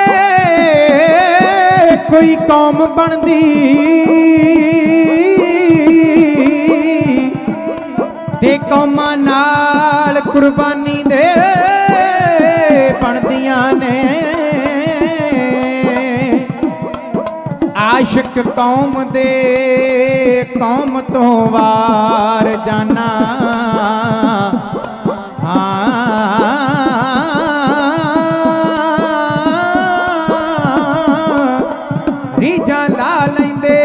ਆਪਣੇ ਮਨ ਦੀਆਂ ਨੇ।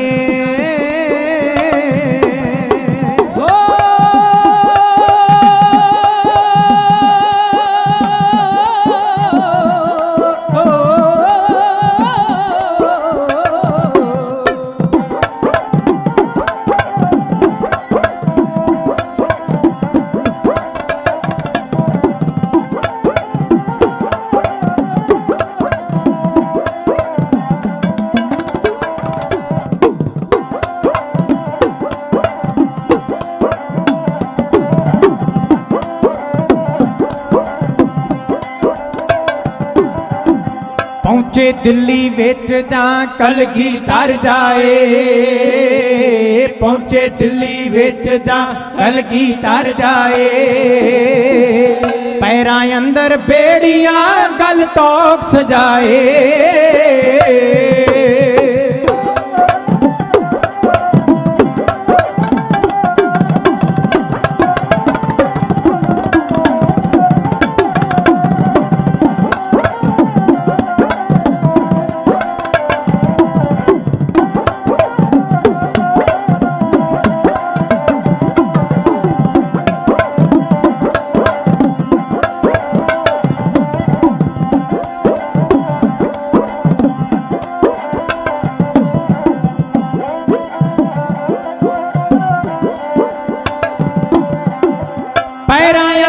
ਬੇੜੀਆਂ ਗਲ ਤੋਕ ਸਜਾਏ। ਪੈਰਾਂ ਅੰਦਰ ਬੇੜੀਆਂ ਗਲ ਤੋਕ ਸਜਾਏ। ਜਿਨ੍ਹਾਂ ਕਲ ਵਿੱਚ ਜੰਗ ਦੇ ਸੀ ਖੂਰਖ ਪਾਏ।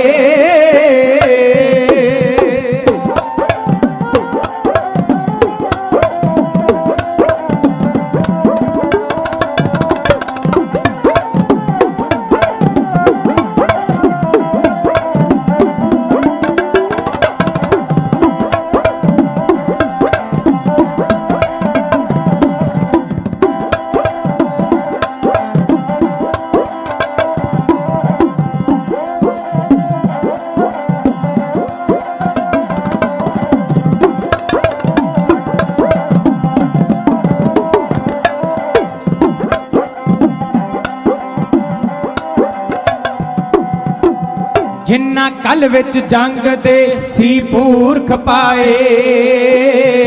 ਜਿਨ੍ਹਾਂ ਕਲ ਵਿੱਚ ਜੰਗ ਦੇ ਸੀ ਪੁਰਖ ਪਾਏ। ਅੱਜ ਉਹ ਭੁੱਖੇ ਸ਼ੇਰ ਨੇ ਫੜ ਪਿੰਜਰੇ ਪਾਏ।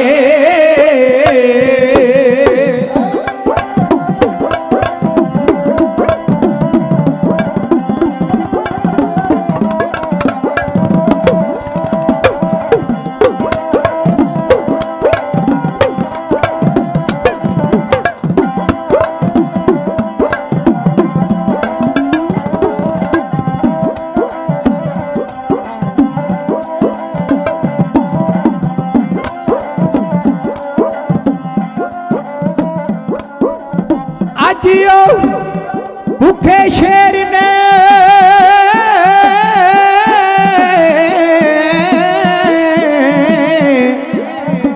ਅੱਜ ਉਹ ਭੁੱਖੇ ਸ਼ੇਰ ਨੇ ਫੜ ਪਿੰਜਰੇ ਪਾਏ।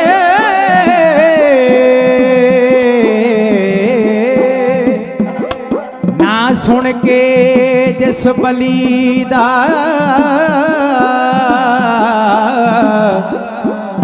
ਨਾ ਸੁਣ ਕੇ ਜਿਸ ਬਲੀ ਦਾ ਪਿਆਸਾ ਘਬਰਾਏ। ਵੇਖਣ ਉਸ ਜਵਾਨ ਨੂੰ ਤੇ ਵੇਖਣ ਉਸ ਜਵਾਨ ਨੂੰ ਸਭ ਲੋਕੀ ਆਏ।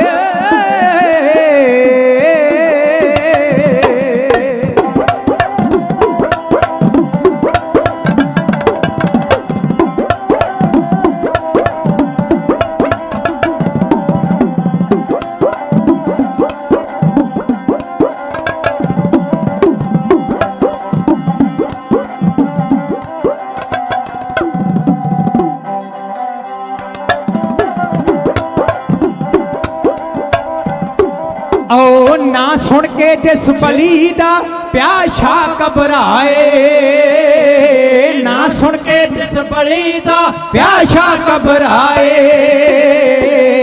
ਵੇਖਣ ਉਸ ਜਵਾਨ ਨੂੰ ਸਭ ਲੋਕੀ ਆਏ, ਓ ਵੇਖਣ ਉਸ ਜਵਾਨ ਨੂੰ ਸਭ ਲੋਕੀ ਆਏ। ਇੱਕ ਜ਼ਰੂਰੀ ਬੇਨਤੀ ਹੈ ਵੀ ਜਿਨ੍ਹਾਂ ਵੀਰਾਂ ਨੇ ਤਵੀਆਂ ਦੇ ਮੁਕਾਬਲਿਆਂ ਵਿੱਚ ਹਿੱਸਾ ਲੈਣਾ ਉਹ ਆਪਣਾ ਨਾਮ ਸਟੇਜ ਤੇ ਲਿਖਵਾ ਦੇਣ। ਜਿਨ੍ਹਾਂ ਵੀਰਾਂ ਨੇ ਤਵੀਆਂ ਦੇ ਮੁਕਾਬਲੇ ਵਿੱਚ ਹਿੱਸਾ ਲੈਣਾ ਉਹ ਸਟੇਜ ਤੇ ਆਪਣਾ ਨਾਮ ਲਿਖਵਾ ਦੇਣਾ। ਪਹਿਲਾ ਇਨਾਮ 8100 ਰੁਪਏ ਦਾ ਹੈ, ਦੂਸਰਾ 5100 ਤੇ ਤੀਸਰਾ 3100। ਇੱਕ ਵਾਰ ਆਖੋ ਜੀ ਸਤਨਾਮ ਸ਼੍ਰੀ ਵਾਹਿਗੁਰੂ। ਸਮਾਂ ਬੜਾ ਕੀਮਤੀ ਹੈ, ਆਪਾਂ ਇਤਿਹਾਸ ਨਾਲ ਜੁੜਨ ਦਾ ਯਤਨ ਕਰੀਏ। ਕਾਫੀ ਖਾਂ ਫਾਰਸੀ ਦਾ ਲਿਖਾਰੀ ਲਿਖਦਾ ਵੀ ਜਦੋਂ ਦਿੱਲੀ ਵਿੱਚ ਸਿੰਘਾਂ ਦਾ ਜਲੂਸ ਕੱਢਿਆ ਗਿਆ ਨਾ, ਦੋ ਸ਼ਬਦ ਨੇ ਸਾਨੂੰ ਅਜੇ ਤੱਕ ਦੋਵਾਂ ਦੇ ਅਰਥਾਂ ਦਾ ਨਹੀਂ ਪਤਾ ਵੀ ਅਸੀਂ ਜਲੂਸ ਸ਼ਬਦ ਕਿੱਥੇ ਫਿੱਟ ਕਰਨਾ ਹੈ। ਸਾਨੂੰ ਜਲੂਸ ਸ਼ਬਦ ਦੇ ਅਰਥਾਂ ਦਾ ਬਹੁਤ ਘੱਟ ਪਤਾ ਹੈ। ਕਿਸੇ ਨਾਲ ਮਾੜਾ ਕੰਮ ਹੋ ਜਾਵੇ ਅਸੀਂ ਕਹਿੰਦੇ ਫਲਾਣੇ ਦਾ ਜਲੂਸ ਨਿਕਲ ਗਿਆ, ਤੇਰਾ ਵੇਖੀ ਮੈਂ ਜਲੂਸ ਕੱਢਦਾ। ਜਲੂਸ ਮਤਲਬ ਜਲੂਸ ਸ਼ਬਦ ਮਾੜਾ ਨਹੀਂ, ਜਲੂਸ ਦਾ ਮਤਲਬ ਹੁੰਦਾ ਤਾਕਤ ਦਾ ਪ੍ਰਗਟਾਵਾ ਕਰਨਾ। ਇਹ ਕਿਸੇ ਵੱਡ ਵਡੇਰਾ ਕਿਸੇ ਮਰਦਾਂ ਦੀ ਕੁਰਬਾਨੀ ਕਰਕੇ ਜਲੂਸ ਕਿਹਾ ਜਾਂਦਾ ਹੈ। ਨਗਰ ਕੀਰਤਨ ਸਜਾਏ ਜਾਂਦੇ ਨਾ, ਜਲੂਸ ਕੱਢਿਆ ਜਾਂਦਾ ਹੈ। ਸ਼ਾਨ ਦਾ ਪ੍ਰਗਟਾਵਾ, ਤਾਕਤ ਦਾ ਪ੍ਰਗਟਾਵਾ। ਇੱਕ ਸ਼ਬਦ ਹੈ ਨਮੂਜ। ਨਮੂਜ ਦਾ ਤੁਹਾਨੂੰ ਸਾਰਿਆਂ ਨੂੰ ਪਤਾ ਵੀ ਤੂੰ ਤੇ ਨਮੂਜ ਕੱਢ ਕੇ ਰੱਖ ਦਿੱਤਾ। ਹੁਣ ਸਾਨੂੰ ਇਹ ਤੱਕ ਇਹ ਨਹੀਂ ਪਤਾ ਵੀ ਜਲੂਸ ਕਿੱਥੇ ਫਿੱਟ ਕਰਨਾ ਤੇ ਨਮੂਜ ਕਿੱਥੇ ਕਰਨਾ। ਮੈਂ ਉਦੋਂ ਬੇਨਤੀ ਕਰਕੇ ਗਿਆ ਸਾਂ ਵੀ ਇਹਦਾ ਇੱਕ ਬਹੁਤ ਵੱਡਾ ਕਾਰਨ ਅਸੀਂ ਪੰਜਾਬੀ ਨਾਲੋਂ ਟੁੱਟ ਗਏ। ਪੰਜਾਬੀ ਹੋ ਕੇ ਪੰਜਾਬੀ ਨਾਲੋਂ ਟੁੱਟ ਗਏ ਤਾਂ ਸਾਨੂੰ ਪਤਾ ਨਹੀਂ ਵੀ ਅਸੀਂ ਕਿਹੜਾ ਸ਼ਬਦ ਕਿੱਥੇ ਬੋਲਣਾ ਹੈ। ਸਿੰਘਾਂ ਦਾ ਜਲੂਸ ਦਿੱਲੀ ਵਿੱਚ ਪਹੁੰਚਿਆ, ਇਹ ਵੇਖਣ ਵਾਸਤੇ ਕਾਫੀ ਖਾਂ ਕਹਿੰਦਾ ਮੈਂ ਵੀ ਆਇਆ। ਫਾਰਸੀ ਦਾ ਕਰਤਾ ਹੈ ਔਰ ਕਾਫੀ ਖਾਂ ਕਹਿੰਦਾ ਮੈਂ ਵੇਖਿਆ ਵੀ ਸਿੰਘ ਪਿੰਜਰੇ ਵਿੱਚ ਪਾਏ ਤੇ ਚਿਹਰੇ ਉਹਨਾਂ ਦੇ ਗਦਗਦ ਅਜੇ ਵੀ ਕਰ ਰਹੇ, ਬੜੇ ਖੁਸ਼ ਸਨ ਤੇ ਪੁੱਛ ਰਹੇ ਸੀ ਦਿੱਲੀ ਦੇ ਲੋਕ, ਉਹ ਸਿੰਘੋ ਤੁਸੀਂ ਦੇ ਆਪਣੇ ਆਪ ਨੂੰ ਬਹਾਦਰ ਕਹਿੰਦੇ ਸੀ, ਹੁਣ ਬਹਾਦਰੀ ਕਿੱਧਰ ਗਈ? ਤੇ ਸਿੰਘਾਂ ਦਾ ਜਵਾਬ ਆਇਆ ਸਾਨੂੰ ਇੱਕ ਵਾਰ ਆਗਿਆ, ਸਾਡੇ ਇੱਕ ਵਾਰ ਹੱਥ ਦੇ ਖੋਲ ਕੇ ਵੇਖੋ, ਜੇ ਤੁਹਾਨੂੰ ਅਸੀਂ ਲੋਹੇ ਦੇ ਚਣੇ ਨਾ ਚਬਾ ਦਿੱਤੇ ਤੇ ਸਾਨੂੰ ਗੁਰੂ ਗੋਬਿੰਦ ਸਿੰਘ ਦੇ ਨਾਦੀ ਪੁੱਤਰ ਨਾ ਆਖਿਓ। ਬਾਬਾ ਬੰਦਾ ਸਿੰਘ ਬਹਾਦਰ ਉਸ ਜਗ੍ਹਾ ਤੇ ਪਹੁੰਚਾਇਆ ਗਿਆ ਜੇ ਜਗ੍ਹਾ ਉੱਤੇ ਤਰਪਾਲੀ ਦੀ ਸਲੀਮਗੜ੍ਹ ਦੇ ਕਿਲੇ ਵਿੱਚ ਤਰਪੋਲੀਏ ਦੀ ਹਵਾ ਲਾ ਸੀ। ਬਾਬਾ ਬੰਦਾ ਸਿੰਘ ਬਹਾਦਰ ਦੇ 26 ਸਿੰਘ ਬਾਬਾ ਬੰਦਾ ਸਿੰਘ ਬਹਾਦਰ ਨਾਲ ਗ੍ਰਿਫਤਾਰ ਕੀਤੇ ਗਏ ਤੇ ਬਾਕੀ ਜਿਹੜੇ 700 ਦੇ ਲਾਗੇ ਸਿੰਘ ਸਨ ਉਹ ਸਰਬਰਾ ਖਾਂ ਕੋਤਵਾਲ ਦੇ ਹਵਾਲੇ ਕਰ ਦਿੱਤੇ ਗਏ। ਬਾਦਸ਼ਾਹ ਫਰਖਸ਼ੀਰ ਨੇ ਆਖਿਆ ਵੀ ਜਿਹੜਾ ਸਿੰਘ ਦੇ ਈਨ ਕਬੂਲ ਕਰ ਲਵੇ, ਇਸਲਾਮ ਧਰਮ ਕਬੂਲ ਕਰ ਲਵੇ, ਉਹਨੂੰ ਛੱਡ ਦਿੱਤਾ ਜਾਵੇ ਤੇ ਜਿਹੜਾ ਨਾ ਕਰੇ ਉਹਨੂੰ ਤੇਗ ਦੀ ਧਾਰ ਲੰਘਾ ਦਿਓ। 100 ਸਿੰਘ ਰੋਜ਼ ਦਾ ਮਾਰੋ, 100 ਸਿੰਘ ਰੋਜ਼ ਇਹਨਾਂ ਦਾ ਕਤਲ ਕਰੋ, ਕਿਉਂਕਿ ਜਦੋਂ ਪਹਿਲਿਆਂ ਦਾ ਕਤਲ ਹੁੰਦਾ ਹੋਇਆ ਵੇਖ ਕੇ ਦੂਸਰਿਆਂ ਦਾ ਦਿਲ ਡੋਲ ਜਾਵੇਗਾ। ਬਸ ਇਸੇ ਤਰ੍ਹਾਂ ਹੀ ਹੋਣ ਲੱਗਾ। 100 ਸਿੰਘ ਲਿਆ ਕੇ ਸ਼ਹੀਦ ਕੀਤਾ ਜਾਣ ਲੱਗਾ। ਜੇ ਦਿਨ 200 ਸਿੰਘ ਸ਼ਹੀਦ ਹੋ ਗਿਆ ਨਾ, ਤੀਸਰੇ ਦਿਨ ਬਾਦਸ਼ਾਹ ਫਰਖਸ਼ੀਰ ਤੇ ਨਾਲ ਅਮਰੁਦੀਨ ਉਸਦੇ ਪਹੁੰਚਿਆ।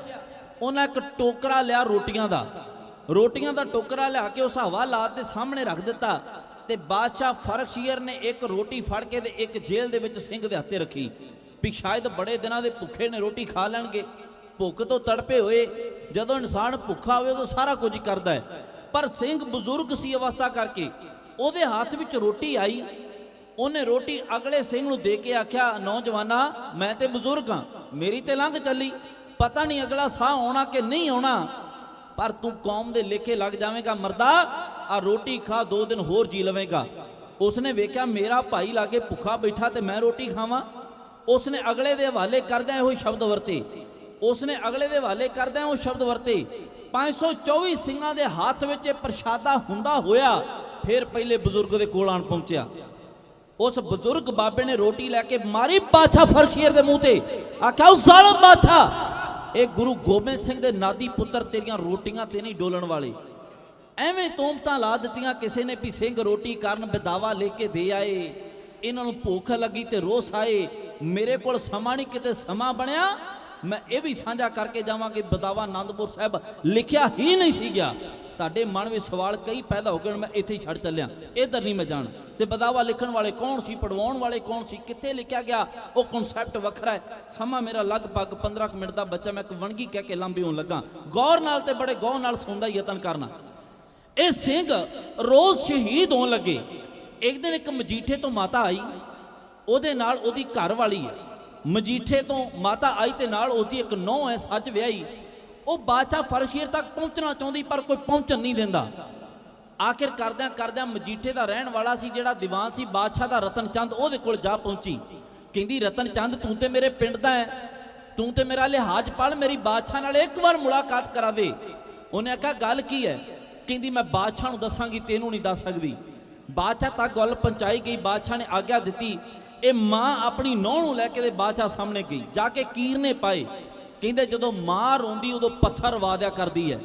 ਮਾਂ ਨੇ ਕੀਰਨੇ ਪਾਏ, ਆਖਿਆ ਬਾਦਸ਼ਾਹ ਸਲਾਮਤ, ਅਸੀਂ ਤੇਰੀ ਰਈਅਤ ਤੇ ਤੂੰ ਸਾਡਾ ਰਾਖਾ, ਸਾਡੇ ਦੁਖੀਆਂ ਦੀ ਅਸੀਸ ਲੱਗੇਗੀ ਬਾਦਸ਼ਾਹ ਤੈਨੂੰ, ਤੂੰ ਜੁਗ ਜੁਗ ਜਿਵੇਂ ਸ਼ਾਲਾ ਜਵਾਨੀਆਂ ਮਾਣੇ ਉਮਰਾਂ ਭੋਗੇ, ਤੇਰੇ ਰਾਜ ਭਾਗ ਦੀ ਸਲਾਮਤੀ ਦੀ ਮੈਂ ਦੁਆ ਕਰਦੀ ਬਾਦਸ਼ਾਹ। ਅੱਜ ਇੱਕ ਭਿਖਾਰਨ ਤੇਰੇ ਦਰ ਤੇ ਫਰਿਆਦ ਲੈ ਕੇ ਆਈ, ਅੱਜ ਖਾਲੀ ਨਾ ਮੋੜੀ। ਬਾਦਸ਼ਾਹ ਨੇ ਆਖਿਆ ਮਾਂ ਕੀ ਚਾਹੁੰਦੀ ਹੈ? ਇਸ ਮਾਂ ਨੇ ਆਖਿਆ ਬਾਦਸ਼ਾਹ ਸਲਾਮਤ, ਮੇਰਾ ਨੌਜਵਾਨ ਪੁੱਤਰ ਅਜੇ ਬੂਹੇ ਤੇ ਖਲੋਤਾ ਸੀ, ਮੈਂ ਪਾਣੀ ਵਾਰ ਕੇ ਪੀਣਾ ਸੀ, ਬਾਬਾ ਬੰਦਾ ਸਿੰਘ ਬਹਾਦਰ ਦੇ ਨਾਲ ਤੇਰੀਆਂ ਫੌਜਾਂ ਉਸ ਨੂੰ ਸਿੱਖ ਸਮਝ ਕੇ ਗ੍ਰਿਫਤਾਰ ਕਰਕੇ ਲੈ ਆਈਆਂ। ਬਾਦਸ਼ਾਹ ਨੇ ਆਖਿਆ ਕੀ ਤੇਰਾ ਪੁੱਤਰ ਸਿੱਖ ਨਹੀਂ, ਸਿੱਖ ਸਮਝ ਕੇ ਗ੍ਰਿਫਤਾਰ ਕੀਤਾ ਗਿਆ ਹੈ? ਉਹਨੇ ਆਖਿਆ ਹਾਂ ਬਾਦਸ਼ਾਹ ਸਲਾਮਤ, ਮੇਰਾ ਪੁੱਤਰ ਸਿੱਖ ਨਹੀਂ, ਉਹ ਸਿੱਖ ਸਮਝ ਕੇ ਗ੍ਰਿਫਤਾਰ ਕਰ ਲਿਆ ਗਿਆ ਹੈ। ਮੈਂ ਬੇਨਤੀ ਕਰਦੀ ਤੂੰ ਪਰਵਾਨਾ ਜਾਰੀ ਕਰ ਦੇ, ਮੇਰੇ ਬੱਚੇ ਦੀ ਜ਼ਿੰਦਗੀ ਬਚ ਜਾਵੇਗੀ। ਬਾਦਸ਼ਾਹ ਨੇ ਆਖਿਆ ਮਾਂ ਤੇਰਾ ਪੁੱਤਰ ਮੈਂ ਛੱਡ ਦਵਾਂਗਾ। ਆ ਪਹਿਲੀ ਵਾਰ ਦੁਨੀਆ ਦੇ ਇਤਿਹਾਸ 'ਚ ਹੋਣ ਲੱਗਾ, ਜੇ ਸ਼ਾਇਦ ਅੱਜ ਤੱਕ ਨਾ ਹੋਇਆ ਹੋਵੇ। ਬਾਦਸ਼ਾਹ ਨੇ ਆਖਿਆ ਮਾਂ ਜੇ ਤੇਰਾ ਪੁੱਤਰ ਕਹਿ ਦਵੇ ਮੈਂ ਸਿੱਖ ਨਹੀਂ ਤੇ ਮੈਨੂੰ ਛੱਡ ਦਵਾਂਗਾ। ਕਦੀ ਕਿਸੇ ਜੱਜ ਨੇ ਮੁਜਰਮ ਨੂੰ ਨਹੀਂ ਆਖਿਆ ਵੀ ਤੂੰ ਕਹਿ ਦੇ ਮੈਂ ਗੁਨਾਹ ਕੀਤਾ ਹੀ ਨਹੀਂ ਮੈਂ ਤੈਨੂੰ ਛੱਡ ਦੇਣਾ। ਜੇ ਕਿਹਾ ਤੇ ਸੱਜਣੋ ਦੱਸੋ, ਕਦੀ ਕਿਸੇ ਜੱਜ ਨੇ ਨਹੀਂ ਗੱਲ ਮੁਜਰਮ ਨੂੰ ਨਹੀਂ ਕਹੀ ਵੀ ਤੂੰ ਇਹ ਗੁਨਾਹ ਆਪਦੇ ਜ਼ੁਬਾਨੋਂ ਕਹਿ ਵੀ ਮੈਂ ਨਹੀਂ ਕੀਤਾ ਤੇ ਮੈਂ ਤੈਨੂੰ ਹੁਣੇ ਬਰੀ ਕਰਦਾ। ਪਹਿਲੀ ਵਾਰ ਹੋਇਆ ਸੀ ਬਾਦਸ਼ਾਹ ਕਹਿ ਰਿਹਾ ਸੀ ਮਾਂ ਜੇ ਤੇਰਾ ਪੁੱਤਰ ਜਿਉਂਦਾ ਹੋਵੇ ਤੇ ਇੰਨੀ ਗੱਲ ਕਹਿ ਦੇਵੇ ਮੈਂ ਸਿੱਖ ਨਹੀਂ, ਮੈਂ ਦਾਵਾ ਕਰਦਾ ਤੇਰਾ ਪੁੱਤਰ ਮੈਂ ਛੱਡਾਂਗਾ। ਮਾਂ ਨੇ ਆਖਿਆ ਬਾਦਸ਼ਾਹ ਇਹ ਕੀ ਗੱਲ ਹੋਈ? ਮੇਰਾ ਪੁੱਤਰ ਮੇਰੀ ਨਹੀਂ ਮੰਨੇਗਾ। ਪਰਵਾਨਾ ਜਾਰੀ ਕਰ ਦਿੱਤਾ ਗਿਆ। ਬਸ ਸਰਬਰਾ ਖਾਂ ਕੋਤਵਾਲ ਦੇ ਕੋਲ ਸ਼ਹੀਦ ਕੀਤੇ ਜਾ ਰਿਹਾ ਸਿੰਘ ਅੱਜ ਉਸ ਨੌਜਵਾਨ ਨੂੰ ਧਰਤੀ ਦੇ ਪਾਇਆ ਗਿਆ। ਉਹਦੀ ਧੌਣ ਤੇ ਤੇਗ ਦਾ ਵਾਰ ਚੱਲਣ ਵਾਲਾ ਸੀ ਜਾਂ ਬਜ਼ੁਰਗ ਮਾਤਾ ਨੇ ਧੱਕਾ ਮਾਰ ਕੇ ਆਖਿਆ ਵੇ ਚਲਾਤਾ, ਵੇਖੀ ਕਿਤੇ ਮੇਰੇ ਪੁੱਤਰ ਨੂੰ ਕਤਲ ਨਾ ਕਰ ਦਵੀਂ, ਕਹਿਰ ਨਾ ਕਰੀ। ਜਵਾਨੀ ਵੇਲੇ ਮੈਂ ਪਤੀ ਗਵਾਲਿਆ, ਅੱਜ ਬੁਢੇਪੇ ਵੇਲੇ ਮੈਂ ਡਗੋਰੀ ਦਾ ਸਹਾਰਾ ਪੁੱਤਰ ਨਹੀਂ ਗਵਾਉਣਾ ਚਾਹੁੰਦੀ। ਸਰਬਰਾ ਖਾਂ ਨੇ ਆਖਿਆ ਮਾਂ ਹੋਇਆ ਕੀ? ਤੂੰ ਪੁੱਤਰ ਨੂੰ ਕਤਲ ਕਰਨ ਤੋਂ ਰੋਕਿਆ ਕਿਉਂ? ਉਹਨੇ ਆਖਿਆ ਪਰਵਾਨਾ ਵੇਖ ਬਾਦਸ਼ਾਹ ਨੇ ਭੇਜ ਦਿੱਤਾ, ਮੇਰਾ ਪੁੱਤਰ ਸਿੱਖ ਨਹੀਂ, ਇਹਨੂੰ ਕਤਲ ਨਾ ਕੀਤਾ ਜਾਵੇ, ਧੋਖੇ ਨਾਲ ਫੌਜਾਂ ਦੇ ਫੜਿਆ ਆ ਗਿਆ ਹੈ। ਸਰਬਰਾ ਖਾਂ ਨੇ ਆਖਿਆ ਮਾਂ ਹੁਣ ਤੇਰੇ ਪੁੱਤਰ ਨੂੰ ਪੁੱਛਿਆ ਜਾਵੇਗਾ। ਜਦੋਂ ਉਸ ਬੱਚੇ ਨੂੰ ਆਖਿਆ ਗਿਆ ਦਾ ਨਾਮ ਸੀ ਸਰਦਾਰ ਭੀਮ ਸਿੰਘ। ਸਰਦਾਰ ਭੀਮ ਸਿੰਘ ਨੂੰ ਆਖਿਆ ਗਿਆ ਭੀਮ ਸਿੰਘ ਦੱਸ ਆ ਤੇਰੀ ਮਾਂ ਹੈ? ਉਹਨੇ ਆਖਿਆ ਮੈਂ ਤੈਨੂੰ ਜਾਣਦਾ ਹੀ ਨਹੀਂ, ਇਹ ਕੌਣ ਹੈ? ਉਹਨੇ ਆਖਿਆ ਤੇਰੀ ਮਾਂ ਤੇ ਕਹਿੰਦੀ ਤੂੰ ਸਿੱਖ ਹੀ ਨਹੀਂ। ਕਹਿੰਦਾ ਜੇ ਮੇਰੀ ਮਾਂ ਹੋਵੇਗੀ ਵੀ ਤੇ ਝੂਠ ਬੋਲਦੀ ਹੈ। ਕੌਣ ਕਹਿੰਦਾ ਮੈਂ ਸਿੱਖ ਨਹੀਂ? ਮੈਂ ਕਿਤੇ ਛਾਤੀ ਦੇ ਹੱਕ ਠੋਕ ਕੇ ਕਹਿੰਦਾ ਮੈਂ ਗੁਰੂ ਗੋਬਿੰਦ ਸਿੰਘ ਦਾ ਨਾਦੀ ਪੁੱਤਰ ਹਾਂ, ਮੈਂ ਸਿੱਖ ਹਾਂ। ਮਾਂ ਨੇ ਆਖਿਆ ਵੇ ਪੁੱਤਰਾ ਵੇਖੀ ਇਹ ਕਹਿਰ ਨਾ ਹੋ ਜਾਵੇ, ਜਵਾਨੀ ਵੇਲੇ ਪਤੀ ਗਵਾ ਕੇ ਤੈਨੂੰ ਮੈਂ ਬੁਢੇਪੇ ਦਾ ਸਹਾਰਾ ਬਣਾ ਕੇ ਪਾਲਿਆ, ਅੱਜ ਬੁਢੇਪੇ ਵੇਲੇ ਤੂੰ ਚਲਾ ਕਿਉਂ, ਮੇਰਾ ਕੌਣ ਸਹਾਰਾ ਬਣੇਗਾ? ਪੁੱਤਰ ਨੇ ਆਖਿਆ ਮਾਂ ਗੁਰੂ ਗੋਬਿੰਦ ਸਿੰਘ ਮਹਾਰਾਜ ਦੇ ਮੈਂ ਉਸ ਖੂਨੀ ਦਰਿਆ ਵਿੱਚ ਵਹਿ ਰਿਹਾ ਸਾਂ, ਜਿਸ ਖੂਨੀ ਦਰਿਆ ਵਿੱਚ ਗੁਰੂ ਗੋਬਿੰਦ ਸਿੰਘ ਮਹਾਰਾਜ ਇੱਕ ਬੇੜੇ ਵਿੱਚ ਚੱਪੂ ਲਾ ਕੇ ਸਿੰਘਾਂ ਨੂੰ ਪਾਰ ਕਰ ਰਹੇ ਸੀ। ਮਾਂ ਮੇਰੀ ਬਾਂਹ ਫੜਨੀ ਵਾਲੇ ਸੀ, ਕਿੱਡਾ ਕਹਿਰ ਕੀਤਾ ਮੇਰੀ, ਆ ਕੇ ਮਗਰੋਂ ਲੱਤ ਖਿੱਚ ਦਿੱਤੀ। ਤੂੰ ਮੇਰੀ ਮਾਂ ਨਹੀਂ ਤੇ ਮੈਂ ਤੇਰਾ ਪੁੱਤ ਨਹੀਂ। ਮਾਂ ਨੇ ਆਖਿਆ ਬੁਢੇਪੇ ਵਿੱਚ ਜਾਨ ਨਹੀਂ ਹੁੰਦੀ। ਉਹਦੀ ਧਰਮ ਸਬਤਨੀ ਨੂੰ ਅੱਗੇ ਕੀਤਾ ਗਿਆ ਤੇ ਉਹਨੇ ਹੱਥਾਂ ਦੇ ਲੱਗੀ ਹੋਈ ਮਹਿੰਦੀ ਦਾ ਵਾਸਤਾ ਪਾ ਕੇ ਆਖਿਆ ਵੇਖਿਓ ਮੇਰੇ ਸਰਦਾਰ ਜੀਓ, ਜਿਹੜੀਆਂ ਅੱਲੜ ਪੁਣੇ ਵਿੱਚ ਲਾਈਆਂ ਸੀ ਕਿਤੇ ਅਦਵਾਟੇ ਛੱਡ ਕੇ ਨਾ ਚਲੇ ਜਾਇਓ। ਅੱਜ ਮੇਰੇ ਲਈ ਆਪਣੀ ਜ਼ਿੰਦਗੀ ਬਚਾ ਲਓ, ਇੱਕ ਵਾਰ ਕਹਿ ਦਿਓ ਕਿ ਤੁਸੀਂ ਸਿੱਖ ਨਹੀਂ। ਤੇ ਫਿਰ ਅੱਗੋਂ ਭੀਮ ਸਿੰਘ ਦਾ ਜਵਾਬ ਆਇਆ। ਉਹਨੇ ਆਖਿਆ ਸਜਣੀ ਜਿਵੇਂ ਤੇਰਾ ਪੀਆ ਤੈਨੂੰ ਪਿਆਰਾ, ਤਿਵੇਂ ਮੇਰਾ ਪ੍ਰਭ ਮੈਨੂੰ ਪ੍ਰਾਣ ਧਾਰਾ। ਕੱਚ ਬਦਲੇ ਕੋਈ ਹੀਰਾ ਤੱਜ ਦਾ ਤਕਿਆ, ਇਹ ਫਾਨੀ ਰਿਸ਼ਤਾ ਉਹ ਨਿਤ ਦਾ ਸਹਾਰਾ। ਇਹ ਤੇ ਫਾਨੀ ਰਿਸ਼ਤਾ ਹੈ, ਇਹ ਤੇ ਅੱਜ ਵੀ ਖਤਮ ਕੱਲ ਵੀ ਖਤਮ, ਪਰ ਉਹ ਸਦਾ ਦਾ ਆਸਰਾ, ਸਦਾ ਅੰਗ ਸੰਗੇ ਭੰਗ ਬਿਪੂਤੇ, ਉਹ ਸਦਾ ਰਹਿਣ ਵਾਲਾ ਹੈ। ਗੁਰ ਮੇਰੇ ਸੰਗ ਸਦਾ ਹੈ ਨਾਲੇ, ਸਿਮਰ ਸਿਮਰ ਤਿਸ ਸਦਾ ਸੰਭਾਲੇ। ਸਰਦਾਰ ਭੀਮ ਸਿੰਘ ਨੇ ਆਖਿਆ ਪਾਸੇ ਕਰ ਦਿਓ, ਚੱਲ ਜਲਾਦ ਆਪਣੀ ਤੇਗ ਚਲਾ ਤੇ ਮੈਨੂੰ ਵੀ ਖਤਮ ਕਰ। 700 ਦਾ 700 ਸਿੰਘ ਸ਼ਹੀਦ ਕਰ ਦਿੱਤਾ ਗਿਆ। ਹੁਣ ਲਗਭਗ 6 ਮਹੀਨੇ ਦਾ ਬਾਬਾ ਬੰਦਾ ਸਿੰਘ ਬਹਾਦਰ ਨੂੰ ਗ੍ਰਿਫਤਾਰ ਤੋਂ ਕਰਨ ਤੋਂ ਲੈ ਕੇ ਉਹਦੀ ਸ਼ਹੀਦੀ ਤੱਕ ਦਾ ਸਮਾਂ ਲੱਗਣਾ ਹੈ। ਜਲਾਦਾਂ ਨੇ ਸਲਾਹ ਦਿੱਤੀ, ਬਾਦਸ਼ਾਹ ਨੂੰ ਆਖਿਆ, ਬਾਦਸ਼ਾਹ ਇਸ ਨੂੰ ਬਹਾਦਰ ਸ਼ਾਹ ਦੀ ਕਬਰ ਕੋਲ ਜਾ ਕੇ ਮਾਰਨਾ ਹੈ। ਉਹਦਾ ਇੱਕ ਕਾਰਨ ਸੀ, ਬਹਾਦਰ ਸ਼ਾਹ ਪਤਾ ਕਿਵੇਂ ਮਰਿਆ ਸੀ? ਪਾਗਲ ਹੋ ਕੇ। ਇਹ ਲਾਹੌਰ ਵੇ ਸੀ ਬਹਾਦਰ ਸ਼ਾਹ, ਇਹਨੇ ਇੱਕ ਢੰਡੋਰਾ ਪਟਵਾਇਆ ਵੀ ਜਿੰਨੇ ਵੀ ਕੇਸ ਦਾੜੀਆਂ ਵਾਲੇ ਫਕੀਰ ਲਾਹੌਰ ਵਿੱਚ ਨੇ ਇਹ ਤੋਂ ਸਾਰੇ ਬਾਹਰ ਕੱਢ ਦਿਓ, ਕਿਉਂਕਿ ਇਹਨਾਂ ਨੂੰ ਵੇਖ ਕੇ ਮੈਨੂੰ ਸਿੱਖਾਂ ਦਾ ਭੁਲੇਖਾ ਪੈਂਦਾ ਹੈ। ਕਹਿੰਦਾ ਜਿੰਨੇ ਲਾਹੌਰ ਦੇ ਗਧੇ ਨੇ ਇਹ ਸਾਰੇ ਕਤਲ ਕਰ ਦਿਓ। ਇਹ ਜਦੋਂ ਭੱਜਦੇ ਨੇ ਮੈਨੂੰ ਐਂ ਲੱਗਦਾ ਜਿਵੇਂ ਸਿੰਘਾਂ ਦੇ ਘੋੜੇ ਆ ਗਏ। ਕਹਿੰਦਾ ਜਿੰਨੇ ਕੁੱਤੇ ਨੇ ਸਾਰੇ ਮਾਰ ਦਿਓ, ਕਿਉਂਕਿ ਜਦੋਂ ਇਹ ਹੌਂਕਦੇ ਨੇ ਮੈਨੂੰ ਜਾਪਦਾ ਸ਼ਹਿਰ ਵਿੱਚ ਸਿੰਘ ਦਾਖਲ ਹੋ ਗਿਆ। ਇਹ ਪਾਗਲ ਹੋ ਕੇ ਮਰਿਆ ਸੀ, ਮੈਂਟਲੀ ਅਪਸੈਟ ਹੋ ਕੇ ਮਰ ਗਿਆ ਸੀ। ਬਹਾਦਰ ਸ਼ਾਹ ਮਰਿਆ ਤੇ ਇਹਦੇ ਸਾਥੀਆਂ ਨੇ ਸਲਾਹ ਦਿੱਤੀ ਬਾਦਸ਼ਾਹ ਫਰਖਸ਼ੀਰ ਨੂੰ ਕਿ ਇਸ ਨੂੰ ਬਖਤਿਆਰ ਕਾਕੀ ਦੀ ਦਰਗਾਹ ਦੇ ਕੋਲ, ਬਹਾਦਰ ਸ਼ਾਹ ਦੀ ਕਬਰ ਦੇ ਕੋਲ ਇਸ ਨੂੰ ਮਾਰਿਆ ਜਾਵੇ। ਹੋ ਸਕਦਾ ਹੈ ਜਿਸ ਦੇ ਕਾਰਨ ਬਹਾਦਰ ਸ਼ਾਹ ਪਾਗਲ ਹੋਇਆ ਉਹਦੀ ਆਤਮਾ ਨੂੰ ਸਕੂਨ ਮਿਲ ਜਾਵੇ। ਐਡਾ ਖੌਫ ਤੁਹਾਡੇ ਵੱਡ ਵਡੇਰਿਆਂ ਦਾ।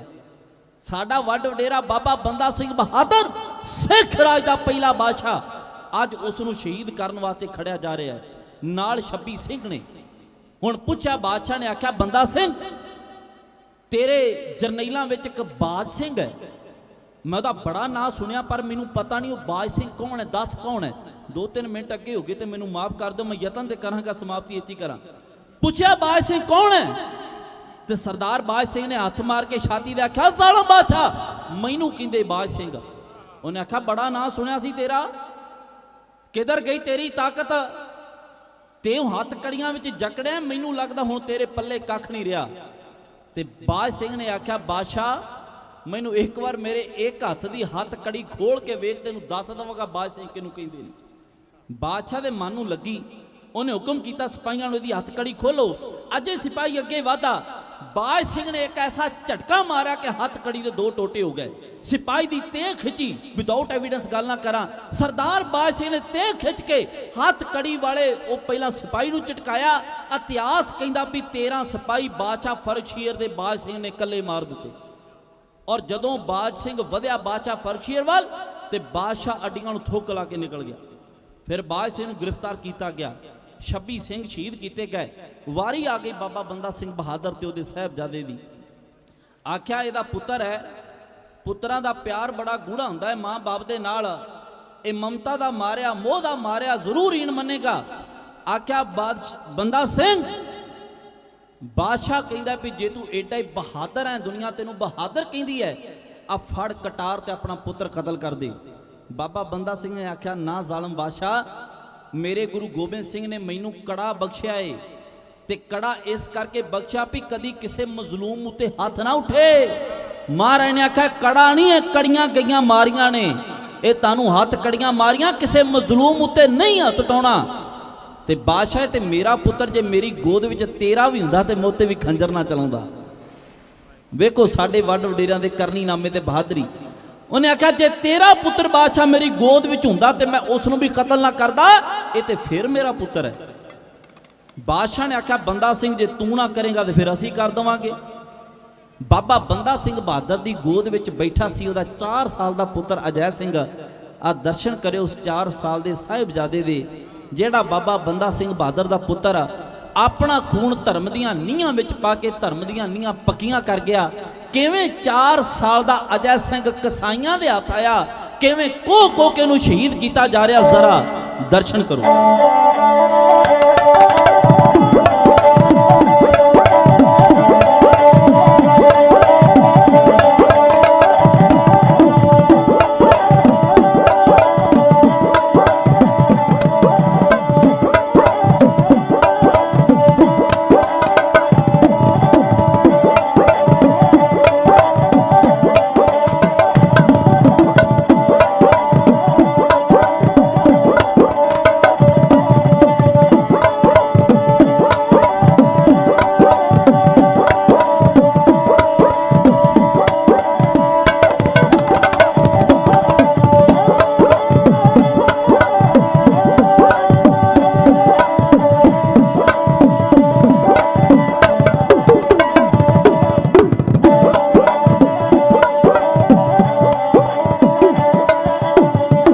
ਆਉਣਾ ਉਹਨਾਂ ਦਾ ਜੱਗ ਤੇ ਕੇ ਸਫਲ ਹੁੰਦਾ।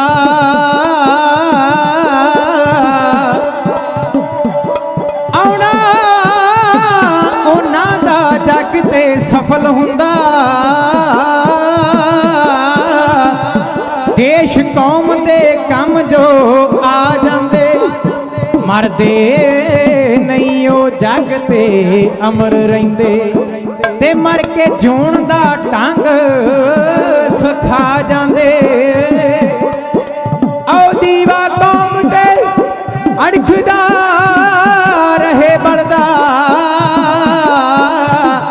ਜਗਾ ਤੇਲ ਦੀ ਖੂਨ ਜੋ ਪਾ ਜਾਂਦੇ, ਕਦੇ ਕਿਸੇ ਤੂਫਾਨ ਤੋਂ ਬੁਝਦੀ ਨਾ। ਜਿਹੜੀ ਜੋਤ ਸ਼ਹੀਦ ਜਗਾ ਜਾਂਦੇ ਹੋ।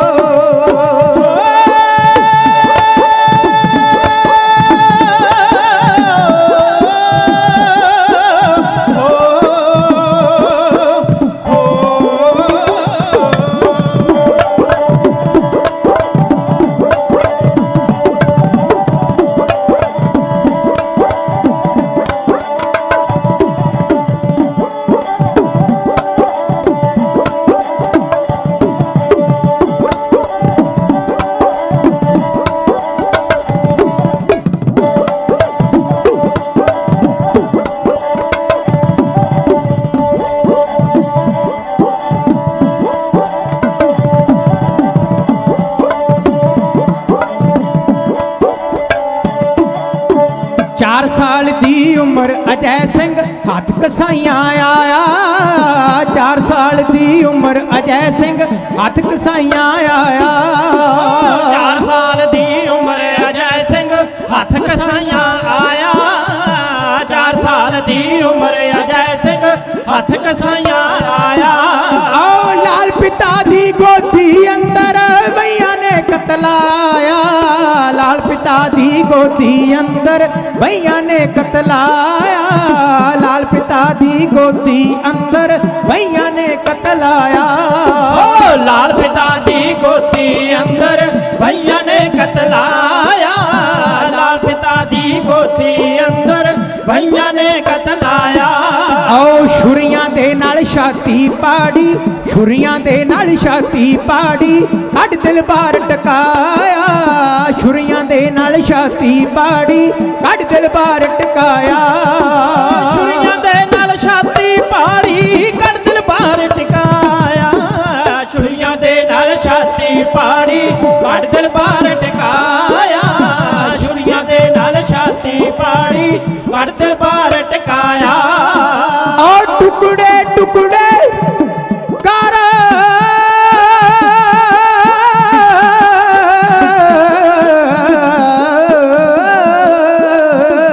दिल पुत दा, टुकड़े टुकड़े कर दिल पुत दा। मुंह पिता दे पाया, मुंह पिता दे पाया।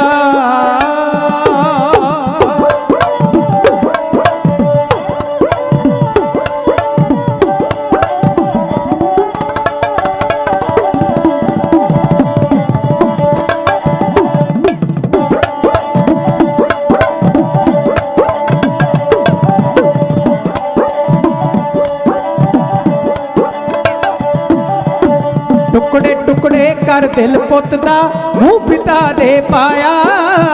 टुकड़े टुकड़े कर दिल पुत दा, मुंह पिता दे पाया। टुकड़े टुकड़े कर दिल पुत दा, मुंह पिता दे पाया। टुकड़े टुकड़े कर दिल पुत दा, मुंह पिता दे पाया। आओ बोटी बोटी हार परोगे, बोटी बोटी हार परोगे, गल दे विच लटकाया। बोटी बोटी हार परोगे, गल दे विच लटकाया। ओ बोटी बोटी हार परोगे, गल दे विच लटकाया। बोटी बोटी हार परोगे, गल दे विच लटकाया। आओ पर रत दे छट्टे मारे जो के सिर छड़काया। पर पर रत दे छट्टे मारे जो केसर छड़काया पर रत दे छट्टे मारे जो केसर छड़काया पर रत दे छट्टे मारे जो केसर छड़काया पर रत दे छट्टे मारे जो केसर छड़काया ओ पर अफरीना मरद दे शीतल पर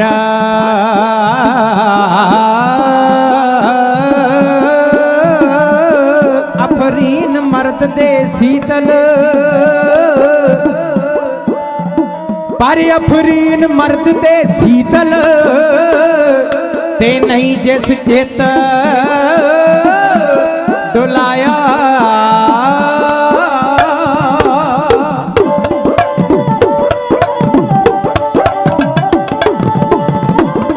पर अफरीन मर्द दे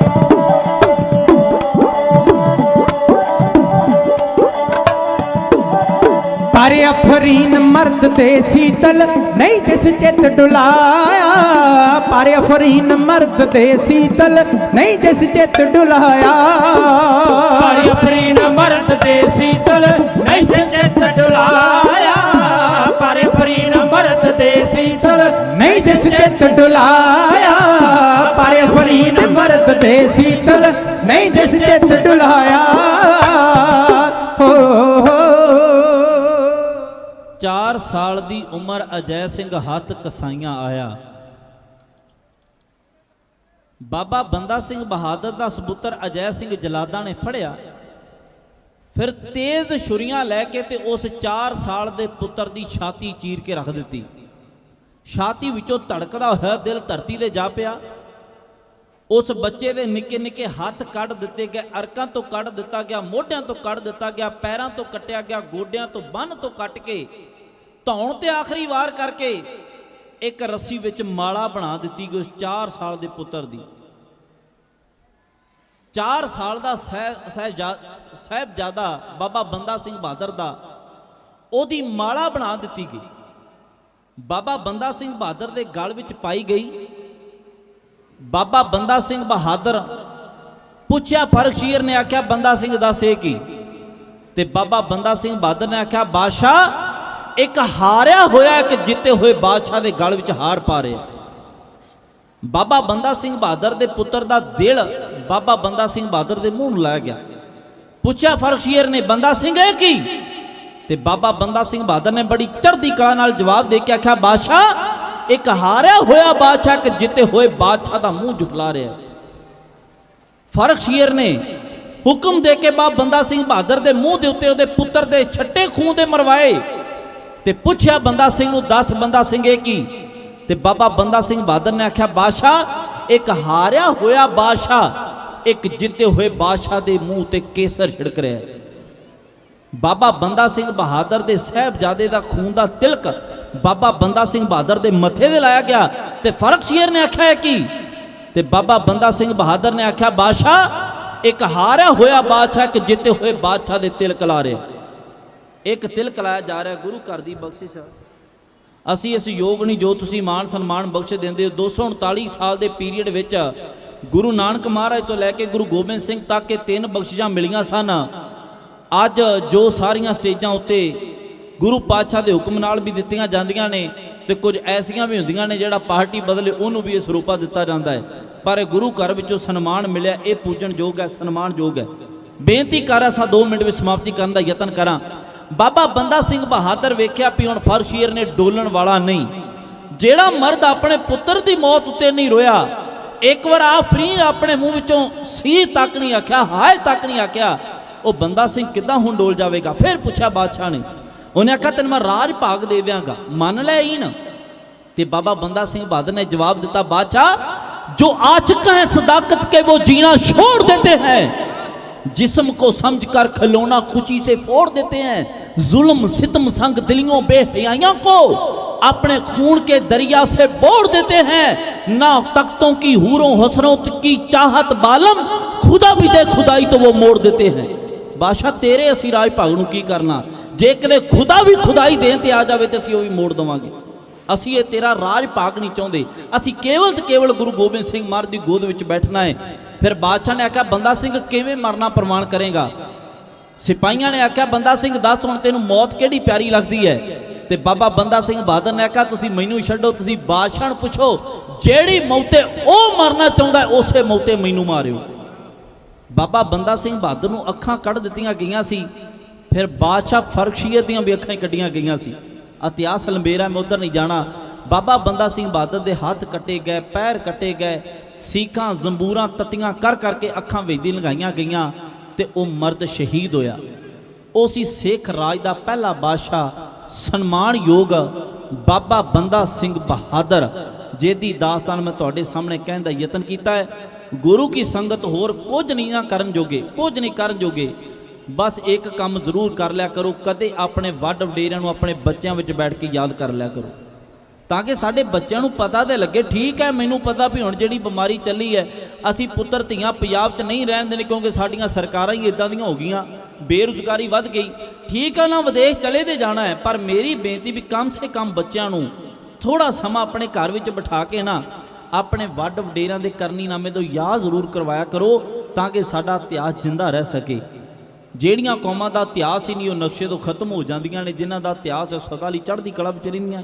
ਇਹੋ ਤੇ ਕਾਰਨ ਹੈ ਦੁਨੀਆ ਦੇ 195 ਦੇਸ਼ਾਂ ਵਿੱਚੋਂ 160 ਦੇਸ਼ਾਂ ਵਿੱਚ ਤੁਹਾਡੇ ਨਿਸ਼ਾਨ ਸਾਹਿਬ ਝੂਲਦੇ ਨੇ, ਕਿਉਂਕਿ ਕੌਮ ਨੇ ਅੱਜ ਤੱਕ ਆਪਣਾ ਇਤਿਹਾਸ ਜਿਉਂਦਾ ਰੱਖਿਆ।